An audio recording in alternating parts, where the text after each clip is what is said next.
We live. Hi.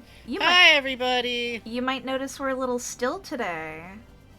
Um So as I logged into the call, Bugs was dealing with everything appearing to break at once, basically. I'm going to show you, this is what it looks like when Fukitech isn't working behind me. I get this infinite gear going on here. And you're gonna see me refresh that every so often on stream because I cleared my cache, I did everything. Bugs And no was look. dice. Bugs had to enter a Discord. Do you know the depths of you probably everyone in our audience probably does know the desperation it takes to join a Discord It's true. looking for information. But I feel like with tech issues, especially, Bugs has been very bravely trying to fix Fugitech, Reactive by Fugitech, and no dice. Yeah. So you get the rare appearance of permanently hand out Elegance, Frankie, and Mouthbug. Ooh. Ooh. Lots of Or the wasps. the Thank bull. you. Thank you all for the wasps. That might fix it. I Yeah. mean, probably not, but it might fix it. Yeah. But hello, everybody. Hello. We're glad to be back. We took our time to recover and prep ahead, and I've been playing a lot of Stray Children because I got over the part of the game where it was possible for me to get annoyed and frustrated enough to no longer play, which is I feel like I should have at some point in the middle of the Labyrinth. Mm-hmm. But instead I just kind of beat my head against that wall Good. until I asked Bug for help. I Play games with friends. It's good Have to a do friend this. who's also playing the really difficult video game made by video game devs who started making video games when I'll say this, it's not as unethical as Moon RPG gets once or twice. There's no fireworks puzzle. There's no goddamn fireworks puzzle. Yeah. There's no It's a good game. fireworks puzzle. There is Don't worry a about lot. it. There's chains of items. I beat it. Yes. I got the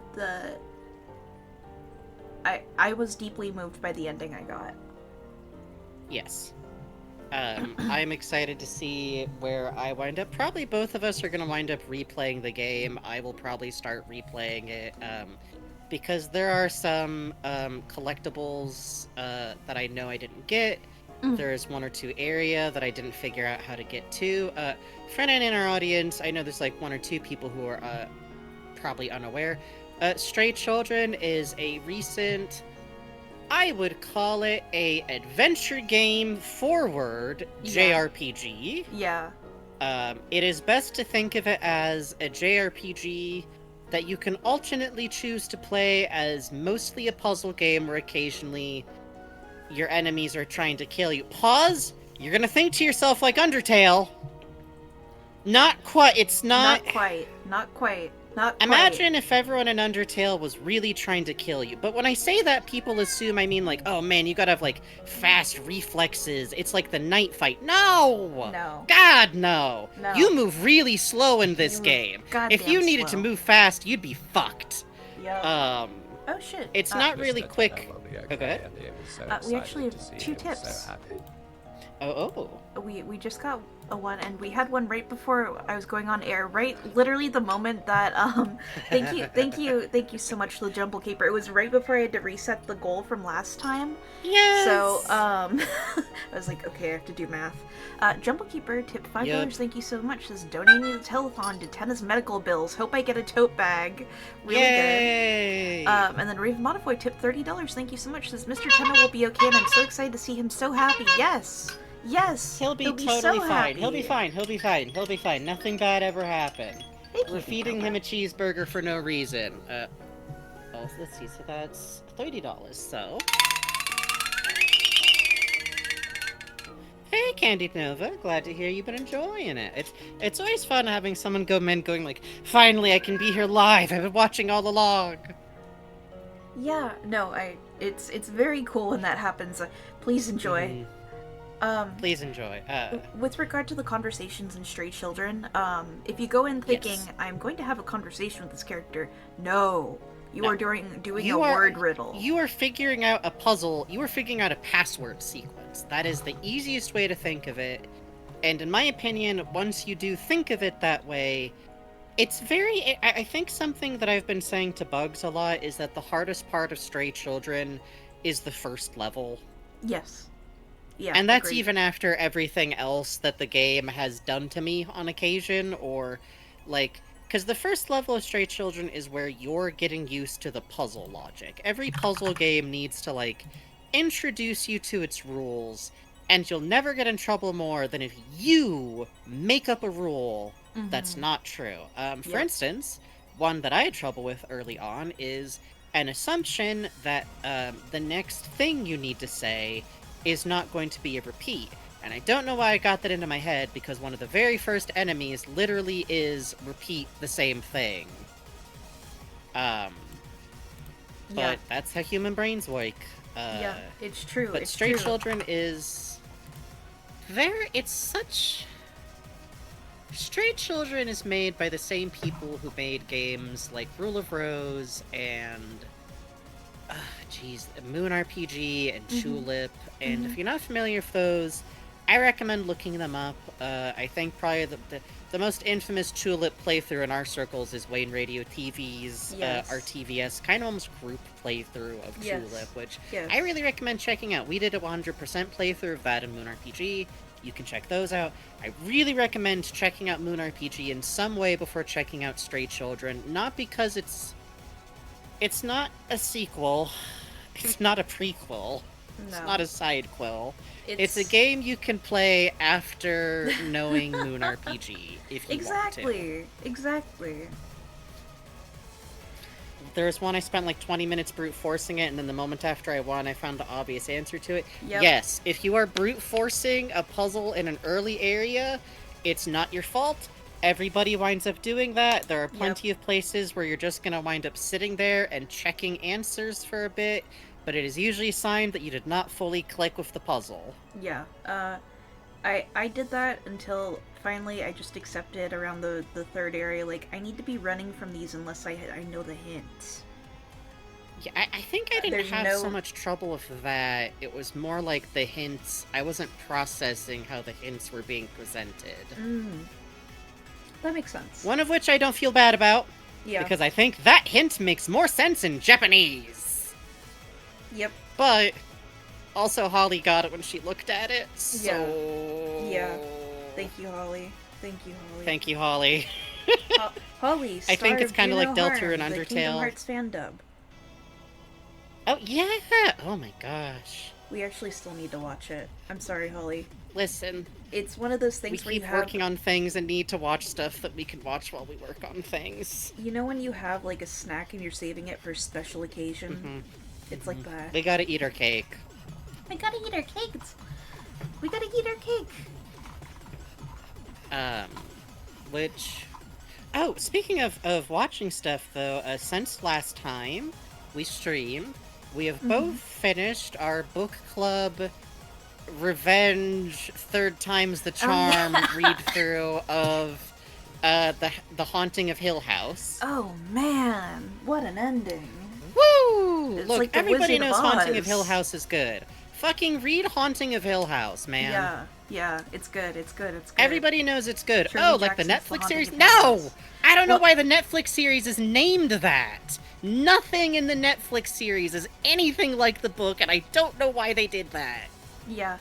The opening on the Netflix series is the same and everything after that is different, which is really funny. Yeah, they just took that banger first paragraph I and think- then went, except, I know I said that whatever walks there walks alone, but hear me out. What if there's a bunch of ghosts and ghoulies who were all like individual humans who died here with personalities?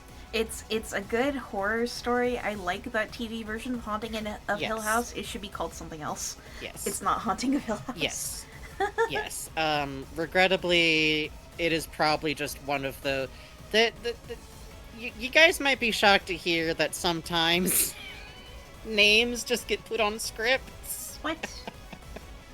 And it has nothing. I always think of Stephen King's Lawnmower Man as one of my favorite examples of that, where the short story by Stephen King is about a dude kind of having someone who appears to be possessed by the god Pan just show up to ruin their life and mow their lawn wrong. Fuck yes. And the movie is about, like, VR. Huh. Unrelated. Huh. Unrelated. Unrelated. Unrelated. Oh, is that true, Sinsilica? I've never seen Blade Runner, but I read the Do Robots Dream of Electric Sheep. I need Oh, that's to... funny. I have it vice versa. I saw the movie, but I haven't read the book. Oh, really? Well, maybe we should Yeah. watch Blade Runner some night.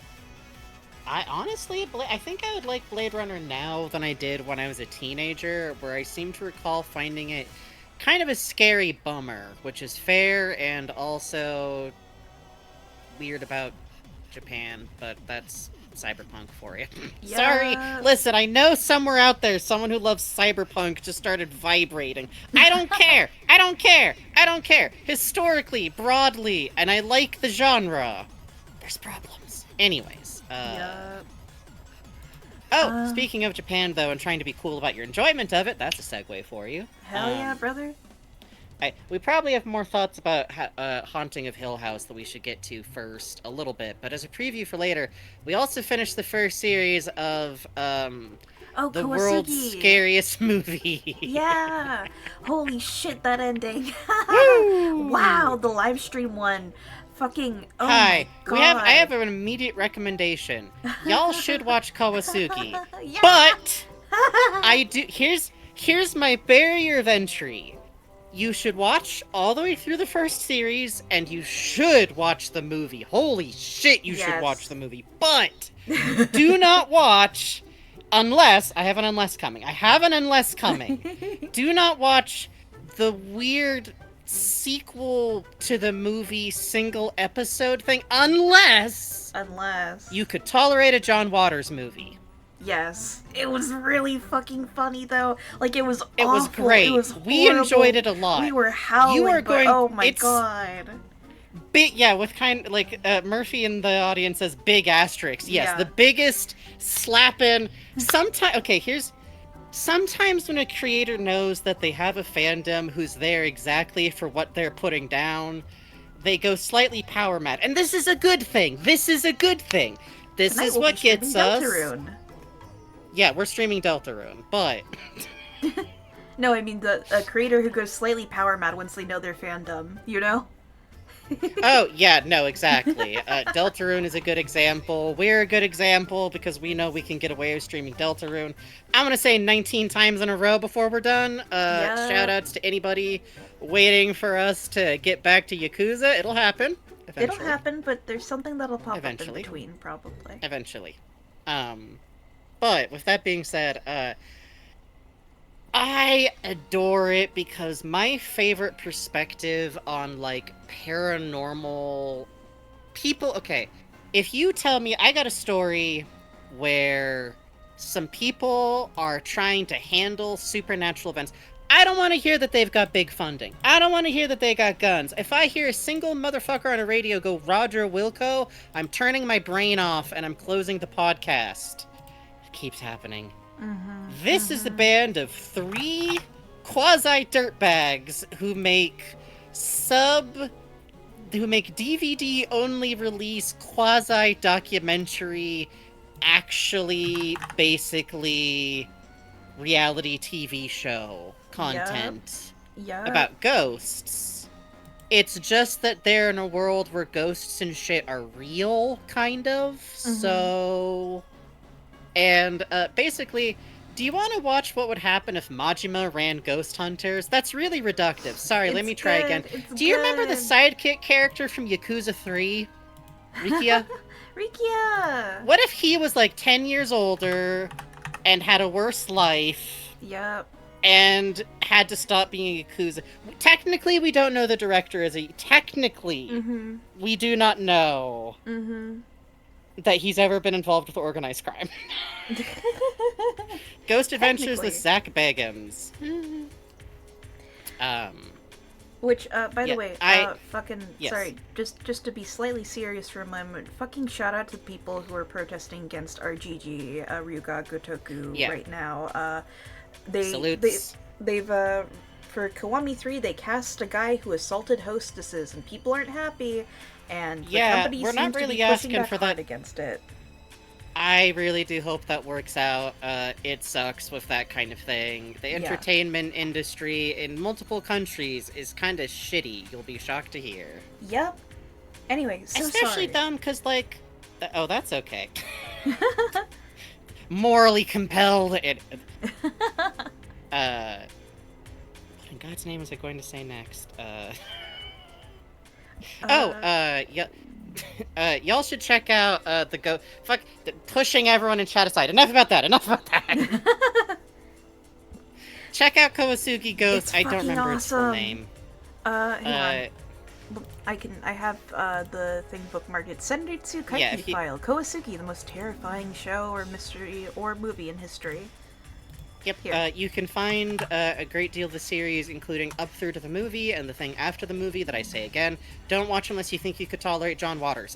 It's not as bad as John Waters. Let's be clear. The special following the movie, but oh my god. Nobody eats poop. Nobody. It's like eats two poop, rungs above simulated poop eating. But Actually, you know what? Could you handle watching a dude be forced to eat underwear? Corollary. It's worse than that. yeah. I'm telling you. Anyways, now that people have been sufficiently warned, it's fun if you can enjoy. I recommend watching the series with a friend. Yes. It is the kind of series where you watch a dude punch the ghost out of someone with this awful charm he won't stop fucking using. Oh my god! It went It's- into. It's kind of uncomfortable at times. It's dipshits make... They're not dipshits. Somewhat amoral because they're documentary makers. But they're indie, you know? Not for me. Hey, listen. Which, I remember, the warning I'm giving you guys is only for one episode of this bad boy. Otherwise, it's as bad as any other time that this creator makes anything, which is to say you're going to find, most commonly, like, straight up, if anyone does need, like, warnings for some of this stuff, there is ghosts, there is gore, there is usually some degree of reality warping, there is people dealing with memory issues, Yep. possession cases, injury, couple of deaths, the cheesy effects. You need to go in with a pure heart, Yeah. ready to accept a flat PNG being edited around every now and then. Yes. You it's need to true. see it with a clear heart and good eyes and worm imagery. Oh, there's always going to be worm imagery eventually Yeah. with this Hey, guy. Stormy Buckets. Oh shit. Give me Hey, nuts. Stormy Buckets. Glad you've been able to get... Hey, good. I'm glad you haven't been watching us while you've been going to fucking school. Yeah, for real. For real. Good on No you. shade on anybody who watches us while you're working on stuff for school. You do what you gotta do. A studious child. Studious stuff. But yeah, check that out. Read Haunting of Hill House. Haunting of Hill House is great because it's horrifying without anyone ever actually receiving bodily or physical harm Yes. in a way that matters on screen. Really ever. I would say it is a very non-graphic book physically. Like, Agreed. even in the occasional T. Kingfisher, people, like, sprain their ankle pretty nasty or get cuts and things like that, you know? But it's I still think about there's a moment where a character's going through it and it's a moment that you keep baby. talking about too, Frankie, where she's like Yes. listening to conversation, pressing her The face mouth against against the door. Ugh. Also, thank you for subscribing, Stormy Um, Buckets. Also, Koasugi's new special, Super Koasugi, their new series is really good. The one episode that's It's been translated really is good. really good. I love him Yes, boxing the foxtail at the end. Yes, Jesus, everything's wrong with him. Like, Yeah. comparing him to Majima's, like, very reductive. They're very different characters, but it's the same moxie and problem-solving capabilities that really remind me of him. Aw. Fucking shout out Mori-san, the Japanese Metatena artist who shows up on Tumblr, who drew recently the Tena Everywhere system piece. So fucking Yes! good. Which made me realize Majima might belong on the Tenna chart. The It's chart of true. Tenna-like men is Sanji, Lupin the Third, Regan, Tenna, Majima. What could this mean? Is it good when your partner calls you a Tena like? I don't know. Um, these things happen. These These things things happen. happen. Here's the link to the piece. It's a beautiful piece. It's wonderful. Yes, it really is.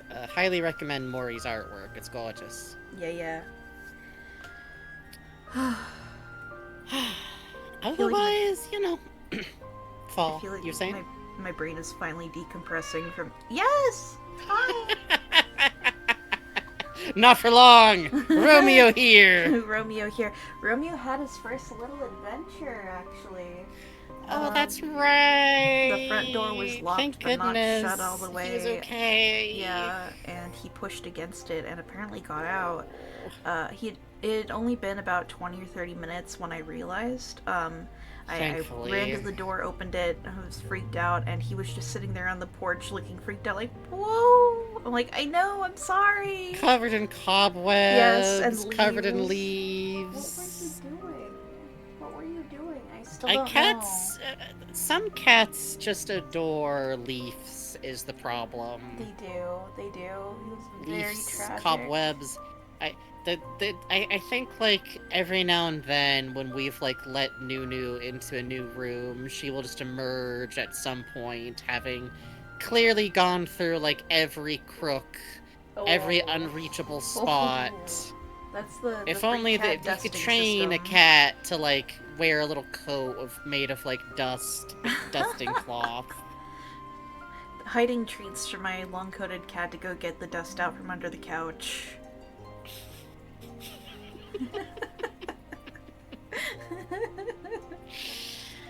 This is Oh, Romeo's so big. Imagining him like fully dusty is so tragic. it's like mold Mario. Gonna wind up with a smaller cat once you brush him off. I don't know. Ooh. Well, it's actually funny when I do brush him. He looks totally different. Because he has big fluffy cheeks. So when I pet them down, it's like, who's this dignified, sophisticated cat under all this? See, none of my cats really have a lot of like head fluff. They're all pretty like short haired, so they all have well, exception. Ponce and Bebo both have like round cat cheeks, so Yeah. there's kind of a spectrum from like weaselly cat faces to round, magnificent cat faces. Oh. The beauty. The ranking. The ranking. The beauty.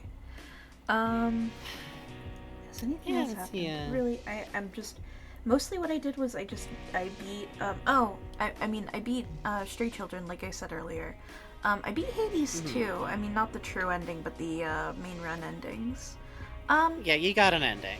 Yeah, I like the gameplay a lot. I'm sad for my boy Hypnos. Feels like he got a little screwed over. My special boy. I like the character work in that game, but it does feel a little bit weaker with how widespread everything is, and it kind of feels like Melly isn't allowed to... Cooks, too many cooks, too It many feels a little cooks, too many cooks. Sorry. I fantasize about if Melly was allowed to be a Susie-esque character instead of, Yeah, you get into trouble with, Look, I'm gonna be honest, I love Supergiant Games. The way they write women has always felt slightly spotty to me. So, not how to put it. It's not that it's sexist, it's that they fall into the traps you fall into when you're really worried about sexism, but you're still not writing women as complete characters. Yes, no, that's exactly it. Which, it's a weird place in, like, media. It's a weird problem to have, especially because, like, I feel like whenever I run into it, I always have the moment of, like, oh, this is nice. They're, like, it's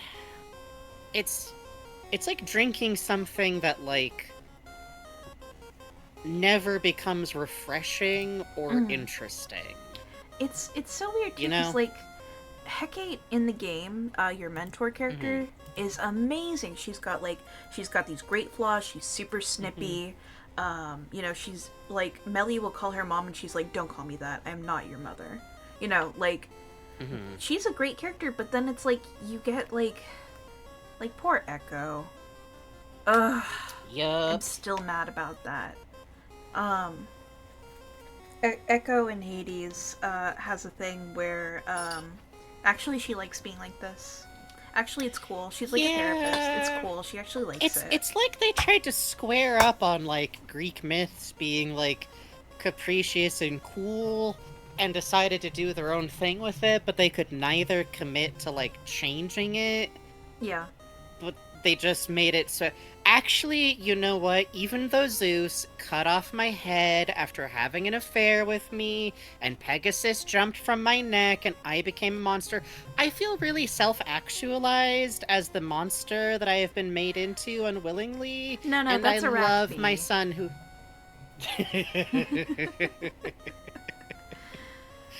That's always the example I remember because for some reason, when I was a child, I had a Pink Panther adventure game that was based around history that had an entire 5-minute musical number about the grief that Pegasus feels about the way that his birth caused his mother's death and was made of his mother's death. What the Holy hell was that? shit. What? To this day, I have some questions lingering about the Pink Panther adventure game for children about history. What? I That's know! fascinating. Someday, so I have this reoccurring dream of like a stream we could do someday where we both pick like one or two like childhood games that we've never heard anyone else like talk about, that Uh-huh. like they're not like standards, like we're not pulling out like Mario 60, and we were both poor kids, and Yeah. when you're a poor kid, whatever fucking video games you have, you're going to play Yes. some Oh to a lot. man, I still have memories of I was 7 years old. I was going. My parents are divorced. Surprise. Yeah, yeah. And so as a kid, I would go over and see my family on the East Coast for like in the fall, in the winter. You know, Sure. go spend time with my dad. Go spend time with my family. It's very sweet that my family let me do this. Mm. And I still remember a 7 hour plane trip where all I had was this Winnie the Pooh Game Boy game that Oh was my like god, a that's board game, right. and it was fucking. I remember being 7, being like, this isn't very fun, but there isn't anything else to do. That's a very specific childhood emotion, I think. Yeah, The exactly. bonding that happens when you only have so many things on your GameCube or whatever. Yeah, it's you and me, Pooh Bear. 7 hour flight. Let's go. I think I was a teenager when it happened, but I'll always remember. I think I still remember how to play Dungeon Dice Monsters, the Oh GBA my god, that's adaptation. right. Me neither, Oh Gentle Keeper. baby. It's not a well-designed game, Duke Devlin. I think it's your own fucking fault that nobody except God's kookiest 25-year-old wanted to fund that bad boy. It needs Yup. some revision, kid. Just gotta Yup. playtest that bad boy. All you Yup. gotta do is make a line to the end. It's a bad game, sir. Which, by the way, speaking of, just to like talk on Stray Children again, we've Oh like talked man, up its so lineage, we've good. talked up a little bit about its gameplay, but I really want to mention, like, I don't know if any other game has made me feel like a kid in a place a kid isn't supposed to be Yeah. as much as Stray Children has recently. In the Like, area you're mhm. at, have you had an adult trade you for something that you have on you? No, I'm just at the beginning of the I area that see, I'm I see, I in. see. Okay. Yeah. I walked in, looked around, and went, "Time for bed! Time Yeah, for like bed!" even like the art style, you What don't was fit in that place. It's what awesome. was Ken what was he fault what was I he have followed something into the darkness, Bugs. And I the rum I picked up said, uh-huh. "I don't like it. I don't like it. I don't Uh-huh. like it. I don't like it. Uh-huh. I'm a little worried. I'm a little I worried. I'm a I little literally worried." right now as I'm playing through the game again, I'm literally playing with it where I'm trying to like I have half of a theory that's Mm-hmm. like I have a thought in my head, I should say. I have a thought in my Mm-hmm. head, and I'm Mm-hmm. falling on two sides of the thought. And as I'm playing through the game again, very slowly, right now my hand's been Mm-hmm. acting up a little, so I've been playing mostly one-handed Pokemon ZA. Mm. I'm thinking about whether or not this thought is anything, but I it's feel interesting. like where I am not having finished the game, like, I don't know. I don't know at all. Like, Mm-hmm. Mm-hmm.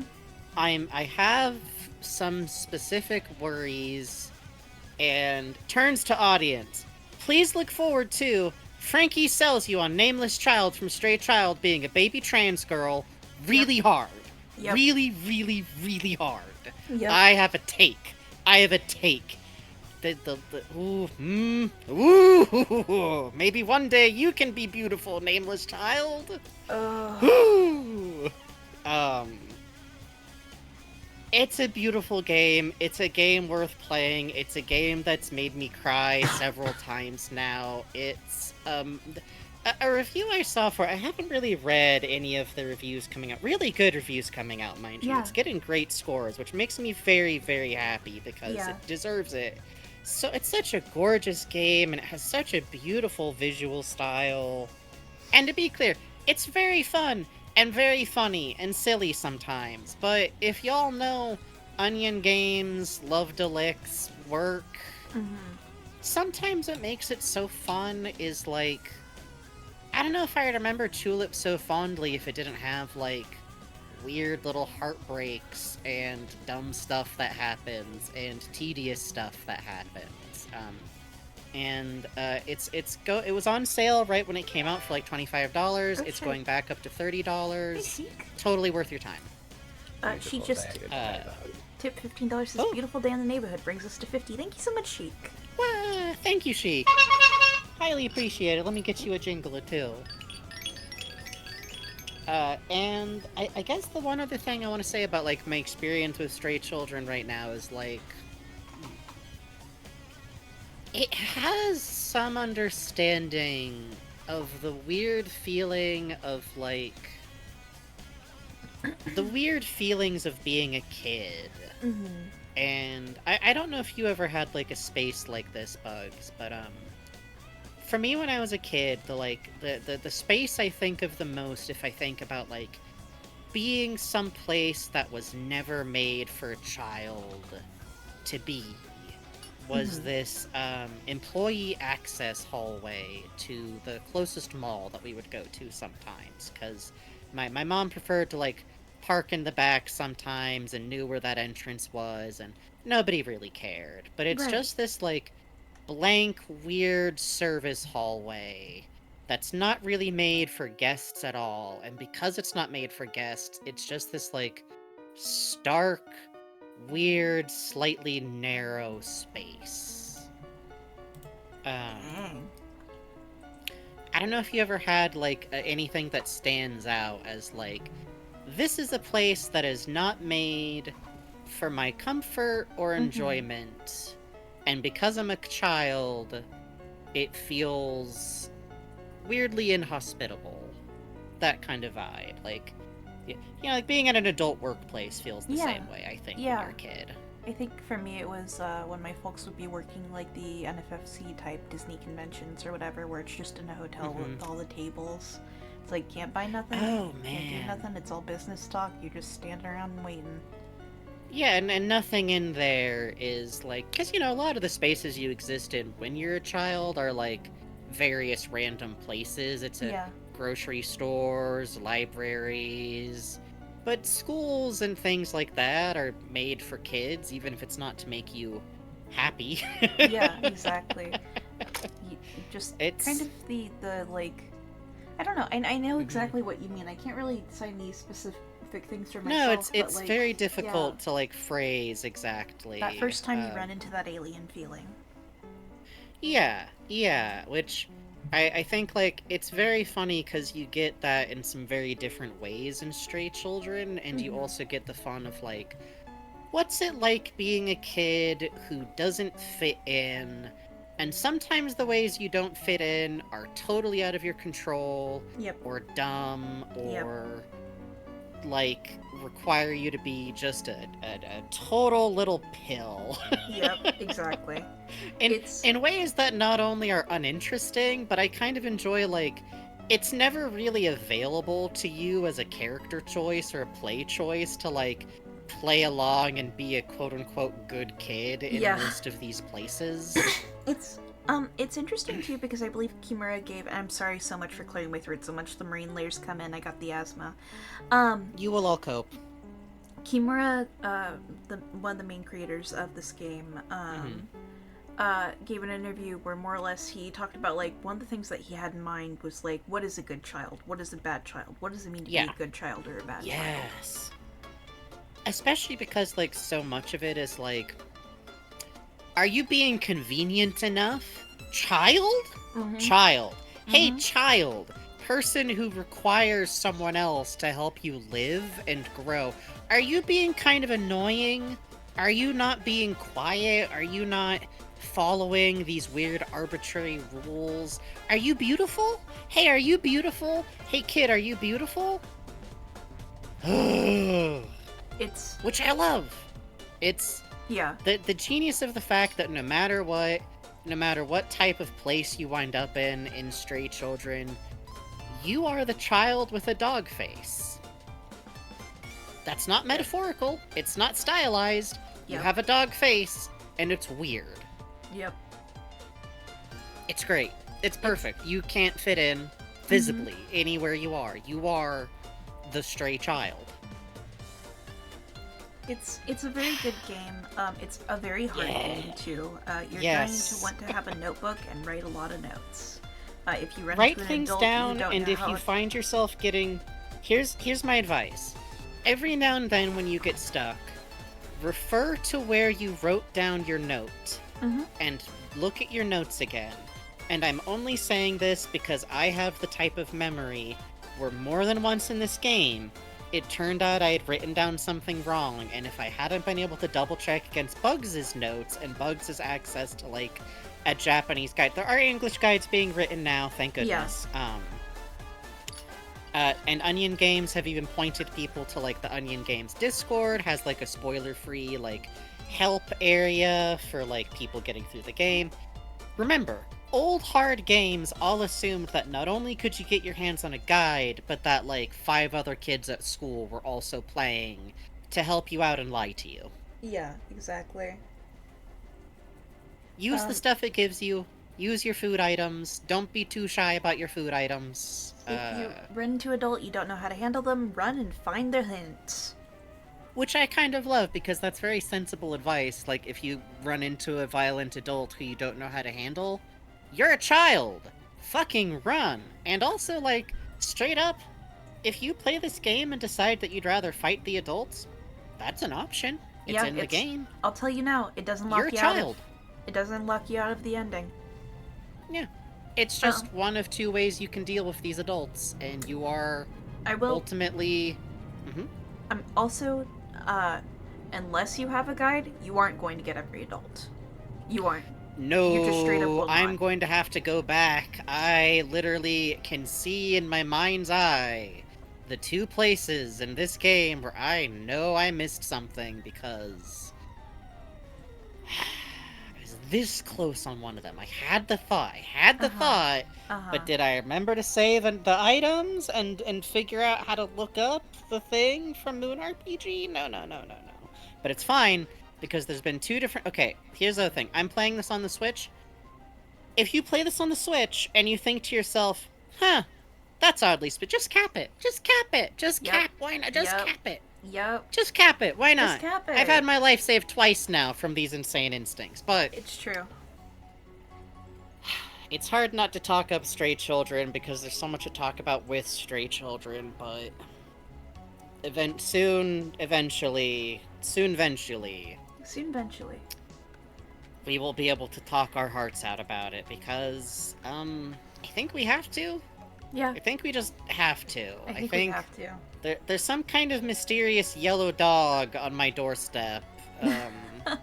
Whoa, he's a hot fatty. Yo, what's up? Damn. Hey, big boy. He is very. What did he mean by distant relative? What did he mean by like a distant relative? What did he Please mean look forward by to it. Okay. But on that note, Please look forward to it. Yeah. please. With that, Yes, it's Pom Pom Pom Pom Purin. Purin. Yes. Yes. Imagine if Pom Pom Purin had like Oh. a disreputable cousin. Oh, my Stray Kids mod.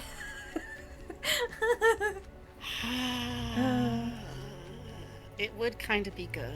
It would but be good. For now, For now. it is time to swap over Yup. to Deltarune Yup. for what is almost certainly going to be the end of Chapter 3. Yup. And while Bugs is swapping us over and tossing me over to the new area, hello and welcome to Frankenbugs. I am, as always, Frankie Frankenstein, here with you as the co-host for Frankenbugs. I am the person who's talking and doing side commentary. I am a little heart and I'm not going to be able to move this time, which is very sad, but it is what it is. I write the intro, well, I write the announcements for the show, I write the titles and the go-lives, I do commentary, I help Bugs with the research, and make some weird things for the show that you might or might not see some of tonight, but otherwise, I'm here as always with Bugs, Hi. who is the person who made the art you're looking at now, who makes OBS work when they can physically, is playing the game, Yeah. runs the channel, Yup. does the math, Yup. and somehow between the two of us, we're able to keep this motherfucker going. I do voice acting, Bugs. I do voice acting and a bunch of random other stuff. Bugs does incredible visual art, as well as all the stuff I just said. Bugs does a lot. Listen. Listen. Wait! And we are Wait! Oh, they're working! They're working! I told you! You were right! You were right! Hang on, let me refresh you. I told Bugs before the show that they were gonna start randomly working in the middle of the Fuck my show. life. That's Oh, thank always what God. happens when this Thank happens. fucking God. Oh my God. I literally Yay! I got a We fever stalled flash the from exact right amount of stress over this. time. I'm so glad. Yay! I'm so glad. Oh my God. It's a TV time miracle. It's a TV time miracle. Woo! Alright, hello, I'm Frankie baby. Frankenstein. I do voice acting and cross-stitching and pixel art and fan fiction and shit. Bugs makes all the visual art around here and does incredible visual art in general. We are coming in for the show. I'm going to do this a little bit. I'm worried that the spell is going to wear off. Yeah, I'm gonna turn And back I'm into going a to stop pumpkin. being a real boy. Oh. Hello and welcome to the show. As always, if you would like to support what we do, you can do so through donations. We've already gotten some, which we really appreciate. You get $5, every $5 you get a honk. There might be an opportunity to put some hats on some cats later in the evening, depending on how fast things go. But also, every $20 you get one of these. I think the cat may have all his hats given, or all their hats. Take those hats off the cat! We got money to make! No, I can't. I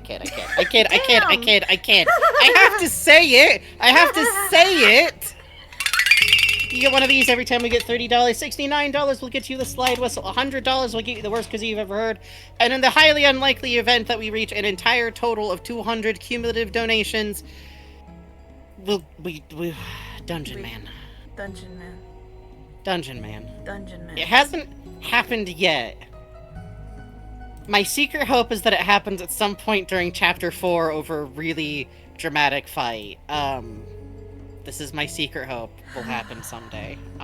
But for tonight, at least, if you are here, you probably have heard the rules already, but I'm going to go over them real quick anyways, because this is our Deltarune Deep Dive series, where we are going over every currently released chapter of Deltarune in minute details while discussing spoilers at the same time. Yeah. That means that if you are spoilable in this game and you care about that, get out of here. I mean, I can't control what you do, but we're gonna talk about things ahead of time. Wait, actually, hang on. You spritzing them? Go. I feel like at least one person in chat just sitting there. What? I'm alternating between this and Sin streams. Hey, good luck multi-track drifting. We don't mind that here. We don't mind that here. Yeah. Oh, they got hey, splits. abuse of They're you, mad. baby. They're releasing wasps now. They're releasing wasps now because they're mad. Stop! Don't spritz them if they haven't done anything yet. Let me give them the rules.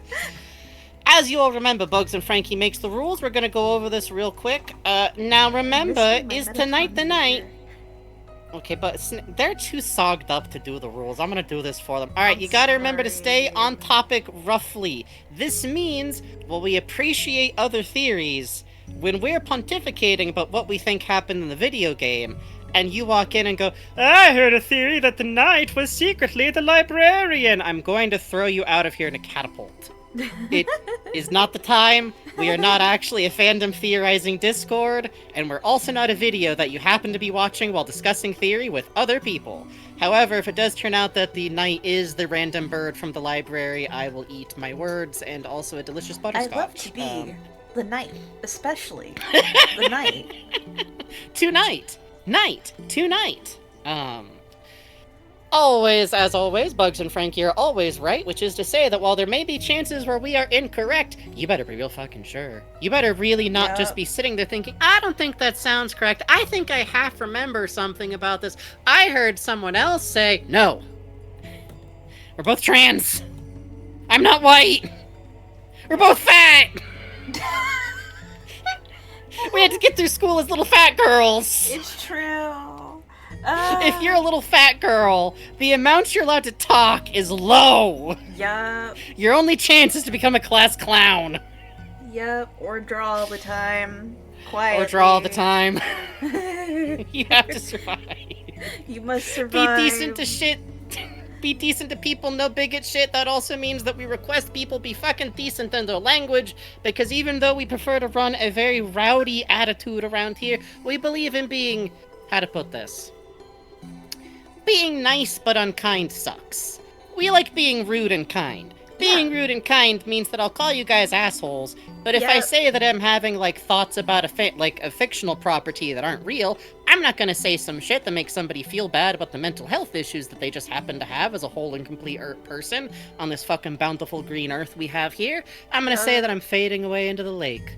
I'm floating away on the bog. I'm among the lotuses. I am as unto a gator. I'm gazing through the beautiful green waters of the swamp and saying, what if Zoro was trans? And it's beautiful in here. It's beautiful in here. I can't believe they just fucking said who Frankie's dad was. I'm sorry. SBS don't count! SBS don't count! He gotta put that shit in the book! He has to put that shit in the book! That shit is blue. We don't know if Queen didn't bang Big Mom! Come on! Blue. That's canonical. Okay, hold on though. Wouldn't that be funny? Wouldn't that be fucking funny? Wouldn't that be funny? Yes, it would be so funny. It would be, I believe, okay, Queen sucks, but I think he could have pulled. He could have pulled. Oh, absolutely. I believe. Absolutely. Sorry. Anyways, we're still One Piece fans. Don't tell us what to do. We'll sing a little song at you if you try to tell us what to do, more so tonight than ever. We are allowing spoilers. Spoilers is on the menu. We're eating spoilers tonight. Delicious spoilers. Finish your plate. Don't be whack if you get muted. Take it on the chin. Let's play Deltarune. Let's play Delta's Room. We're always at danger of getting back into One Piece. You motherfuckers don't even know. We never really stopped. Someone wrote in and asked why why Luffy's clothes grew with him when Luffy changed forms. And Oda... Why would you even ask that? Because his thing would pop out, and then went to the next question. I love him for this. I love the distinctness of this. So... couple of things to note here. Last time in Deltarune, we kind of cleared up the last things that we felt we needed to do. We went through the entirety of Sword Route. We got Egg. We got Egg. We ate We even saw the tragic end of the timeline of Sad. End of Eggvangelion, yes. Hunched over an egg like Saturn eating his own son. Blue smeared over Chris's face. Yep. So we actually have two things to check real quick before we go in, though. One of them is from Incomprehensible, I think also Improbable on here. was playing through on their Yeah, own on I knew about Tumblr. this, but I forgot to direct you I to didn't know it. about this. These rooms actually It's have... really good. Why can't we go in the B rank room? Okay, hang on. The C rank room. It's shut tightly with carbon fiber bars. You hear the desperate slurping of those trapped inside. This is where the water cooler was. Yep, these are barred off with, well, people inside. It's The A rank indicated. room. It's shut tightly with aluminum bars. You hear the desperate clatter of lost fun. Oh. Nothing in here to get locked And out this of, room's though. just never... No, you never get locked out of this room, Whee! even if it's completely empty, which it is, because we used the funny code that always seems to be kind of between Tenna and things. I love to play spinning with my friends in the empty ballroom. Oh, is that what you're doing? It, like, stalled out my frame rate so bad it Oh, looked like I'm they were so all standing sorry. still. It's okay. And then we have, Swell, you felt glad. We have to go find someone else real quick, because we went and did something. We went and We saw did? Oh, that's Memory. right. We have a little conversation to have. We do. I believe it's down I think it's just down this here. way.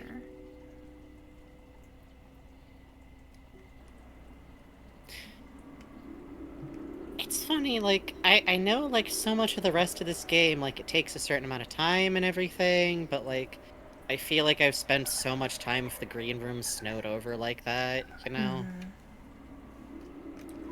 Chris, you suddenly look much more adult. What is it? Did you make the journey? Well, slow down. Let me get the picture of your youth. Chris. Our Chris. This whole room loves you. This whole house loves you. There's something so interesting to me of, like, the amount of things going on with Chris, of, like, being in that weird... You're too big for a juice box to be enough juice anymore. But you're not quite up to just pouring yourself a glass of water, necessarily. You know? I'd also You're still going to school. Yeah. I'd also like to note this little asterisk here is keeping track of how many enemies were killed in Sword Route. I believe. Isn't that fun? Pluck 99 grass! Yes! Let's go. Carry. Let's go. X-Horse How was many a horse times at some Ralsei's point. been carried? That's quite good. Which I like too, because, like, you know, like we talked about with Sword Route, like, it is important to remember that, like, the game isn't turning around going, you killed so many people. No, you're not being tricked. What you've done hasn't hurt Ralsei, and it hasn't hurt Susie. But some part of you is keeping track of what you did, even if it's in a game. I would like to put the mantle on Susie. We should put the mantle on Susie. Swap out Tenetai and put Tenetai on Chris, because Tenetai brings down her magic, which brings down her Rude Buster score. Don't put the Tenetai on Ralsei. Don't put it on Ralsei. Put it on Chris. Dealmaker's good. I would like our defense to be strong. Yeah, this is fine. Okay, and magic. Well, could I swap the Tenetai off? Oh, no, he's got it. I? He's got it. I see. No, sorry. I was looking at the wrong place. Oh, sorry. Okay, let's see. Don't listen to me. Twin Ribbon is good. Dainty Scarf. Honestly, triple ribbons, pretty good. Defense magic. Okay, that's pretty good.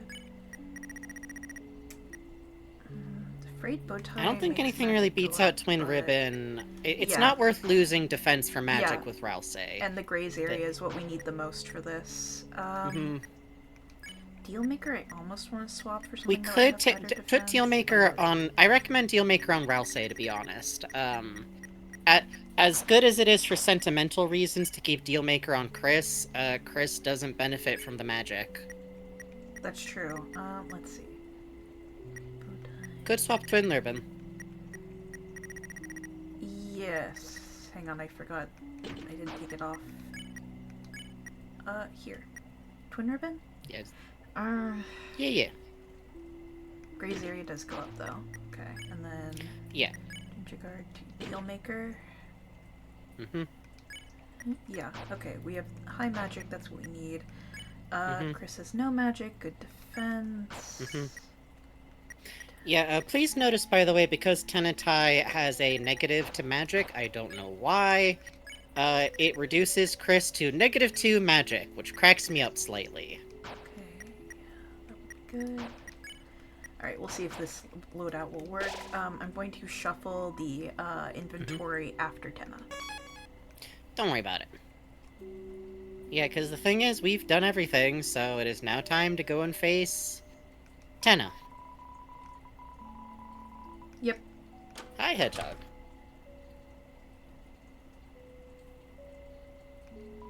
You tried to use the console, but nothing happened. We completed Sword Route. These won't turn on anymore. Yep, Sword Route, being finished, shuts down the other consoles. The wind blows fiercely, as if it fears the night itself. The final act draws near.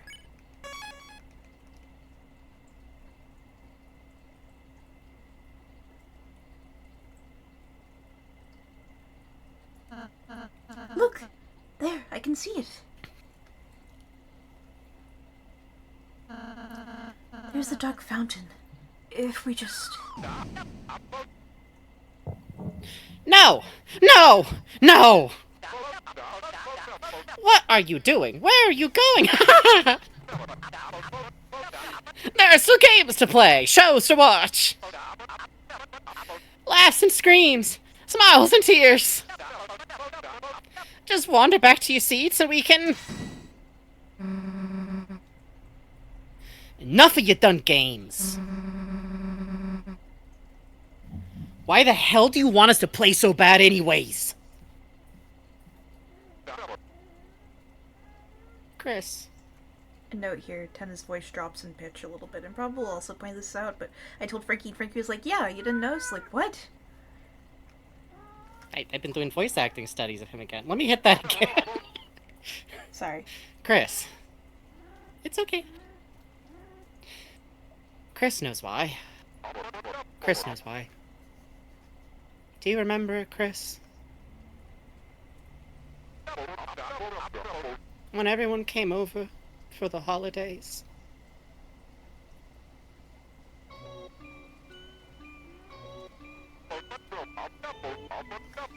Back when I was just a little old TV. Real quick, audience! Keep track of when people vanish. Everyone used to gather around my glow to watch the specials. Smiling. Laughing. Eating butterscotch pie. Wasn't that just so much fun? To watch me. I was so happy. Then people stopped coming. Everyone disappeared, one by one.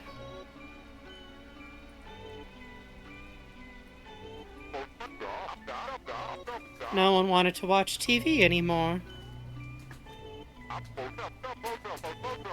No one wanted to play games anymore.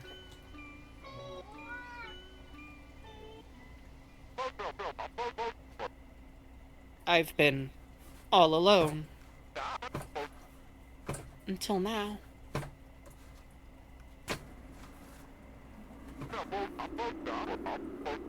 When the night appeared, the roaring night, and I was told that if I keep you three busy, I can have all the people watch me that I want. Sorry, Romeo's going a little ham today. He said. Big Tenna fan. And I've been having so much fun playing with you all. I just don't want it to end. So, Please? Just say it with me.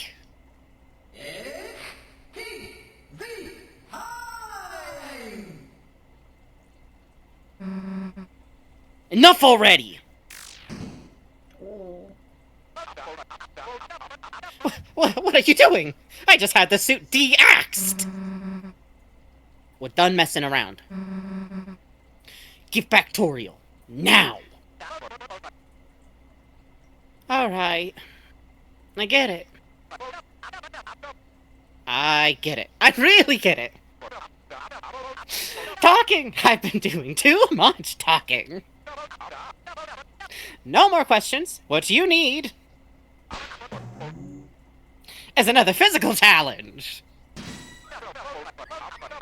That's right, folks. One last challenge. 1,000 points or bust. Can you do it? Great fucking theme. Oh, turn that fucking music up, baby. Yeah. Let me turn that up, and while I'm turning it up, I'm going to fetch some dialogue for Frankie to read in just a sec. Yay! Look at him fucking wiggle. Look at how far he has to crouch to, like, be in the same frame. Example of a nice smile. Example of a nice smile. Okay, so we're going to do a check on Tenna now. Tenna can have up to 3 different outputs for his check. Yup. I need Frankie to read one of them, because you get a special check if you have Dealmaker equipped. That's not going to show. Yay! So, what we run into is... Oops.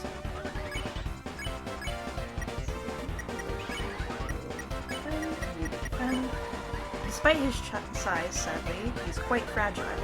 If we did not have Dealmaker, it would instead say, because we cleared Sword Route, we have the dialogue, it would instead say, isn't it about time you got a new TV? And if we have Dealmaker equipped and did not have Sword Route cleared, it would say...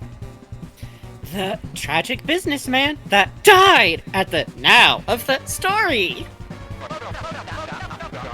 1,000 points! Just 1,000 points and I'll give it up! But don't think it's gonna be easy! Because today... we've got an all-star cast. By the way, please note that Tenna uses star magic as one of his elemental attack styles. Hear that whine? That's your CRT asking for a walk. Goddamn, dude. Woof. Goddamn, dude. Normal man, normal man, normal Everyone man. gets ready to play. So our star contestants have contested our stars. But can they survive another physical challenge? Doing the fucking Cabbage Patch for his life back there, baby! I love this fight. I love... clap and cheer! Smile and scream! Entertainment on your screen! There are so many ways they wrap around. Sick of the classics? We'll make them Neo! Neo shows, Neo programs, just watch, watch, watch! I love that here at the end, we get such an honest breakdown of, like, his motivations. By the way, notice that Susie plays perfectly now that the battle is on the line. Yep. Susie's actually really good on the drums.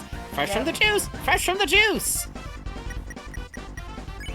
We'll never know what that fucking juice tastes. It's just a jingle. It's just like some jingle. Like, I bet it was like fruit gummies, you know what I mean? Yep.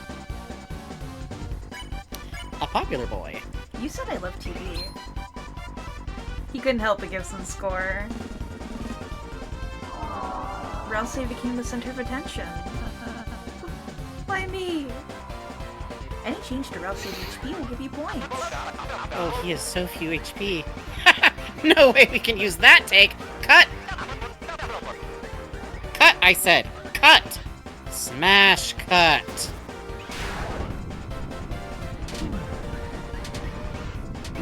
Popular boys down. I truly love that at the very end, so much of what Ten is about is just... he's just really lonely. Yep. You guys are so good, it's making me laugh. How about we play you a rim shot? This attack God. fucking is difficult to do. I really still feel like Tenna's holding out on us a little bit. Like, this Yeah. is not the worst he could make it.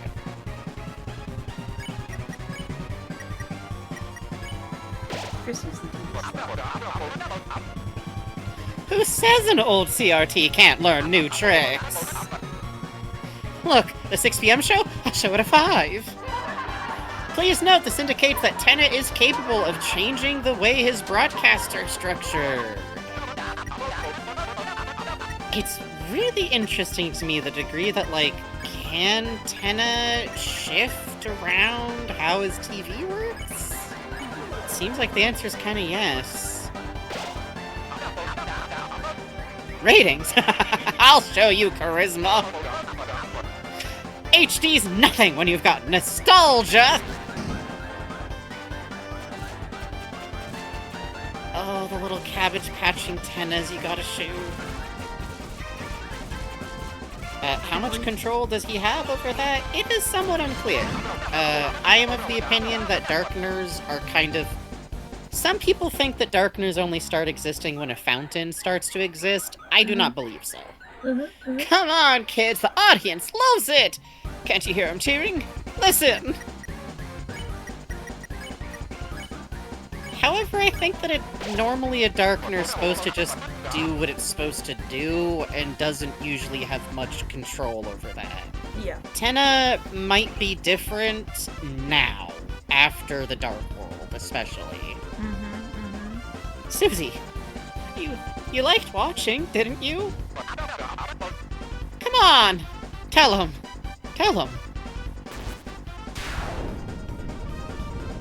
Oh, the clean snap that he does. Yeah, it's really cool.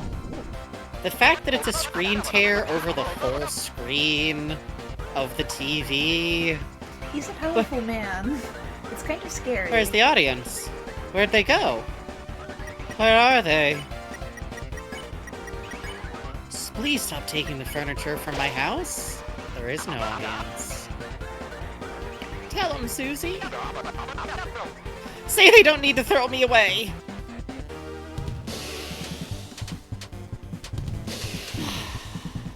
It's funny, too, like, it would be so easy for this to just be about, like, well, Tenna doesn't want to die, but Yeah. it's more than that. Like, damn, audience, I gave them so many points to be here today!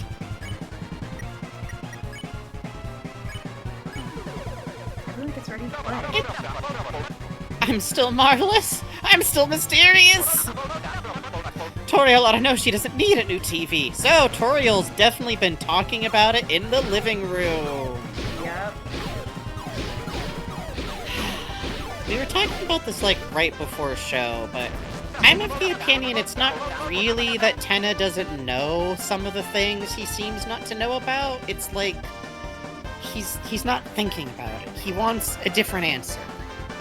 Yeah. You have to keep going and doing your day, and doing your day means not worrying about the people who are missing, or what's going on, or what's up with your ex-husband, because you gotta go be a teacher. I mean TV. Yep. Mike, if you're still here, ban everyone from the gift shop. Chris, I watched you grow up. Just admit you need me already.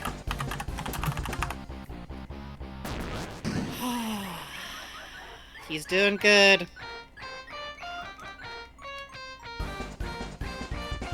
I keep hoping we'll get the timing. If you're very lucky and that specific minigame hits, while at the right part of the song, Ralph Say will sing a cuss. Yay! It's quite good. Oh, hold on. Who's correcting me? Who's correcting me? Who's correcting me? You! Come here! 10 seconds! I love you, Yeah. Floor Fauna, but I can't Get play 'em. favorites. I understand people in the audience will disagree with my thoughts. That's how humans work! I'm not like him. I'm better. I swear I'm better. Mike! Tell him. Ugh, Hannah. Okay, you're good now.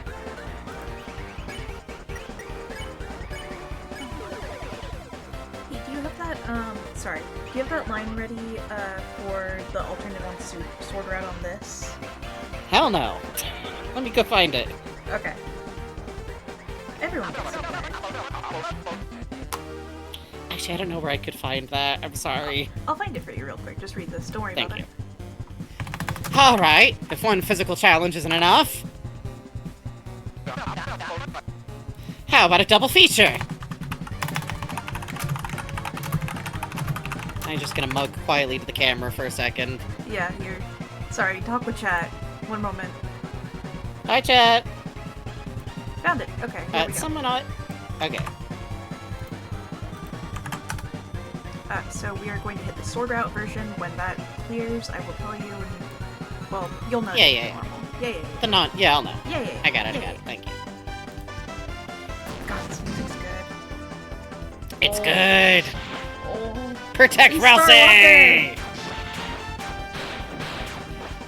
The Starwalker! Assisting in our time of need! Really love the Tenna shooting, and like Susie looks very genuinely terrified here. Yeah, quite good. Fresh from the juice! Fresh from the juice!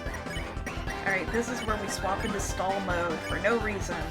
Yup, we are going to stall out this battle for quite a long time. Buckle in. Oh, perfect timing! You want to have fun too, don't you? Isn't that at least a little bit why you... So, dialogue if you have not done Sword Route says... Who do you think taught you how to laugh and cry? What? You think it's my fault you forgot how? Well, the good old days are here, Chris! On VHS! And if you've forgotten how to smile, I'll make you remember.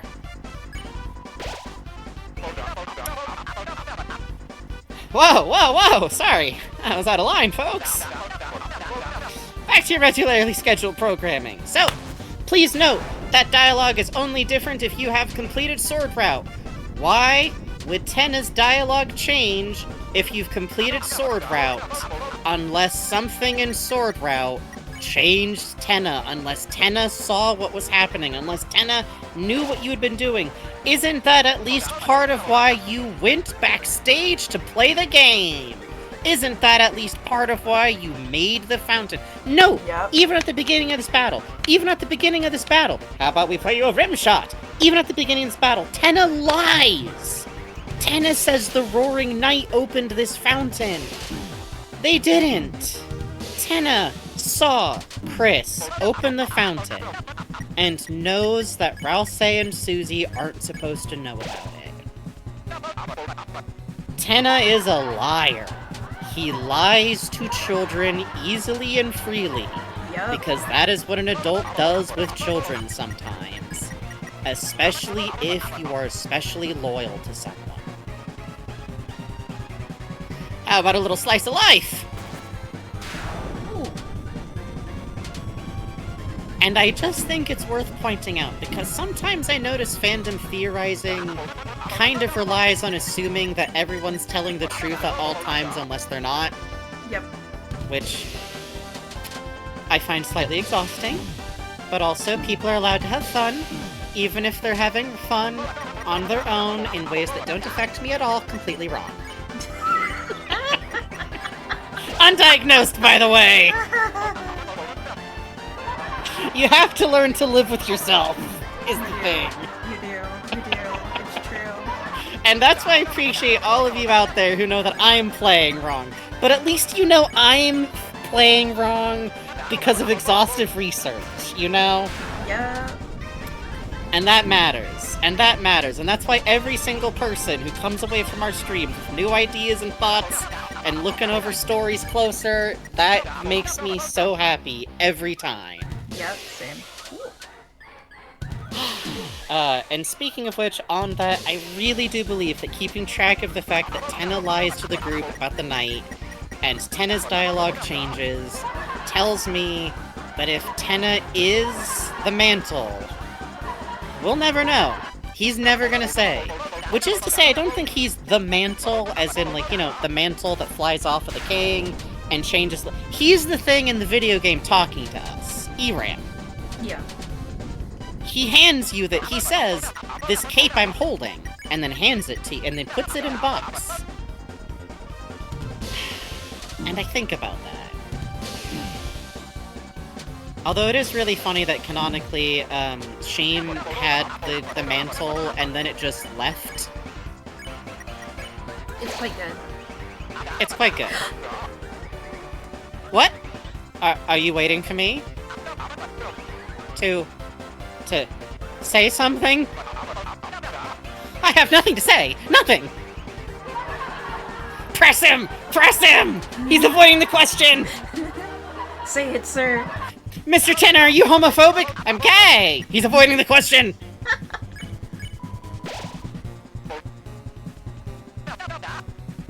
Alright. Alright, fine. Fine! I admit it. Maybe I am a little glooby sometimes. I am. I'm glooby! What's wrong with that, huh? We're all a little glooby sometimes. You included, Chris! You haven't even been taking your medication recently! Hey. I saw you pour them out into the trash and replace them with Hey. Tic Tacs! Hey, those are my Tic Tacs. So don't give me that look! Oh, I've never been glooby before, look. You are! You have been! You have to be! It can't just be me! Just me! Hello? Glooby against the whole world. It can't be! Woo! Damn, Chris, why'd you make your TV so sad? That's kind of fucked up. I believe it is in fact the material conditions of the household that are at fault for the TV. Thank you. It's TV time.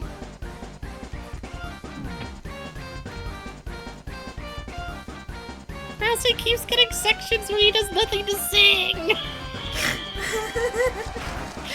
He's just shaking a tambourine over there.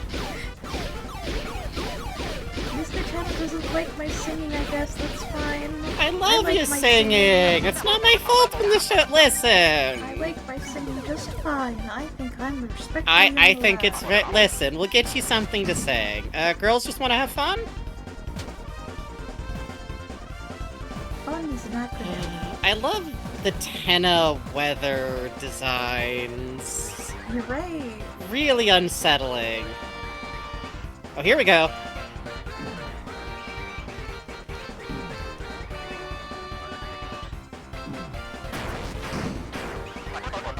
Woo! Turbo mode, baby, turbo mode. Yep. Alright. You asked for it.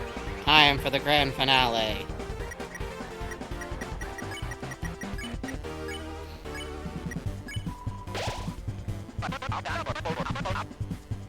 That's it. It's time. The final episode. What will happen to our heroes when they realize this show's never gonna end?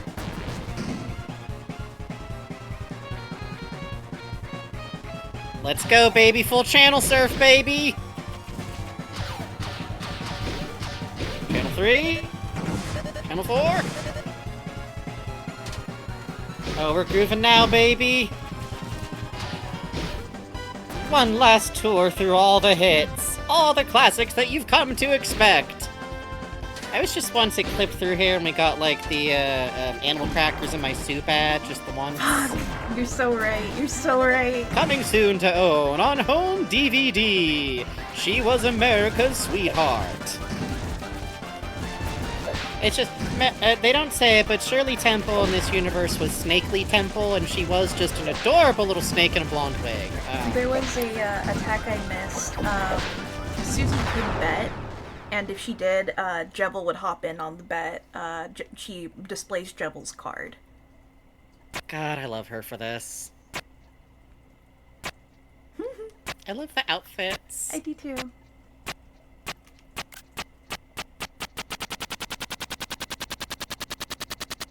Channel 66, it stops at. Please note, by the way, that the entire screen turns off. I believe Tenna is the studio. Yep. No. No! No! No! No!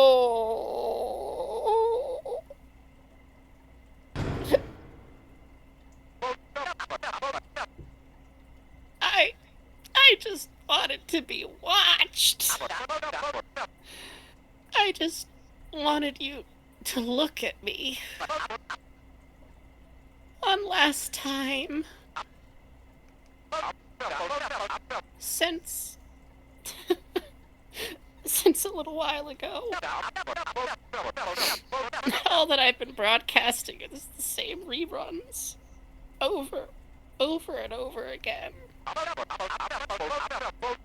I don't have anything anyone wants to watch anymore.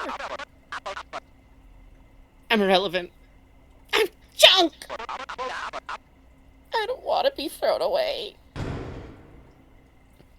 Mr. Tenna, I understand how you feel. To want to be important, to be useful. Perhaps you might not be watched much anymore, but that doesn't make you a failure, Tenna. You brought smiles, light into Lightner's lives, to Chris's family and friends for so long. So there's nothing to be ashamed of, if that ever comes to an end. Darkness all become obsolete eventually. You should kill yourself now. It's the way that it always was. But we aren't real, Tenna. We shouldn't make Lightners worry about what happens to us. It just make them unhappy, wouldn't it? You're making everyone really sad. Everyone hates that you're having a meltdown in public. We're all mad at you.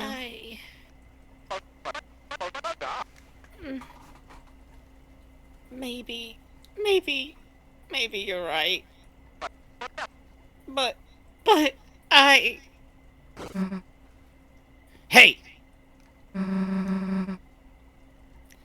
wanna know what I think? Susie? I think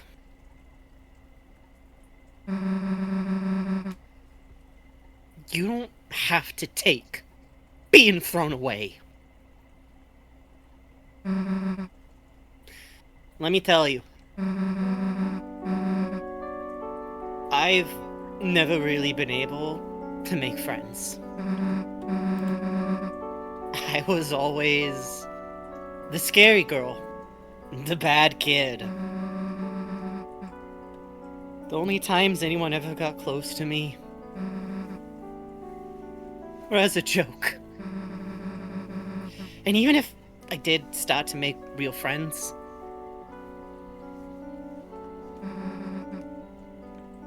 I'd always end up moving away.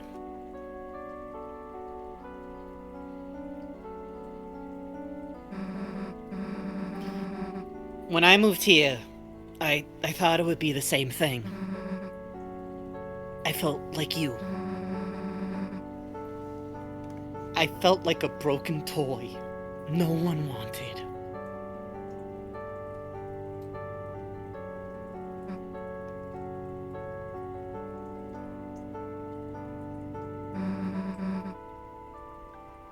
Chris's mom saw me. Toriel. Saw me sitting on the bench in the graveyard, crying. She asked me what was wrong and told me everything was gonna be okay.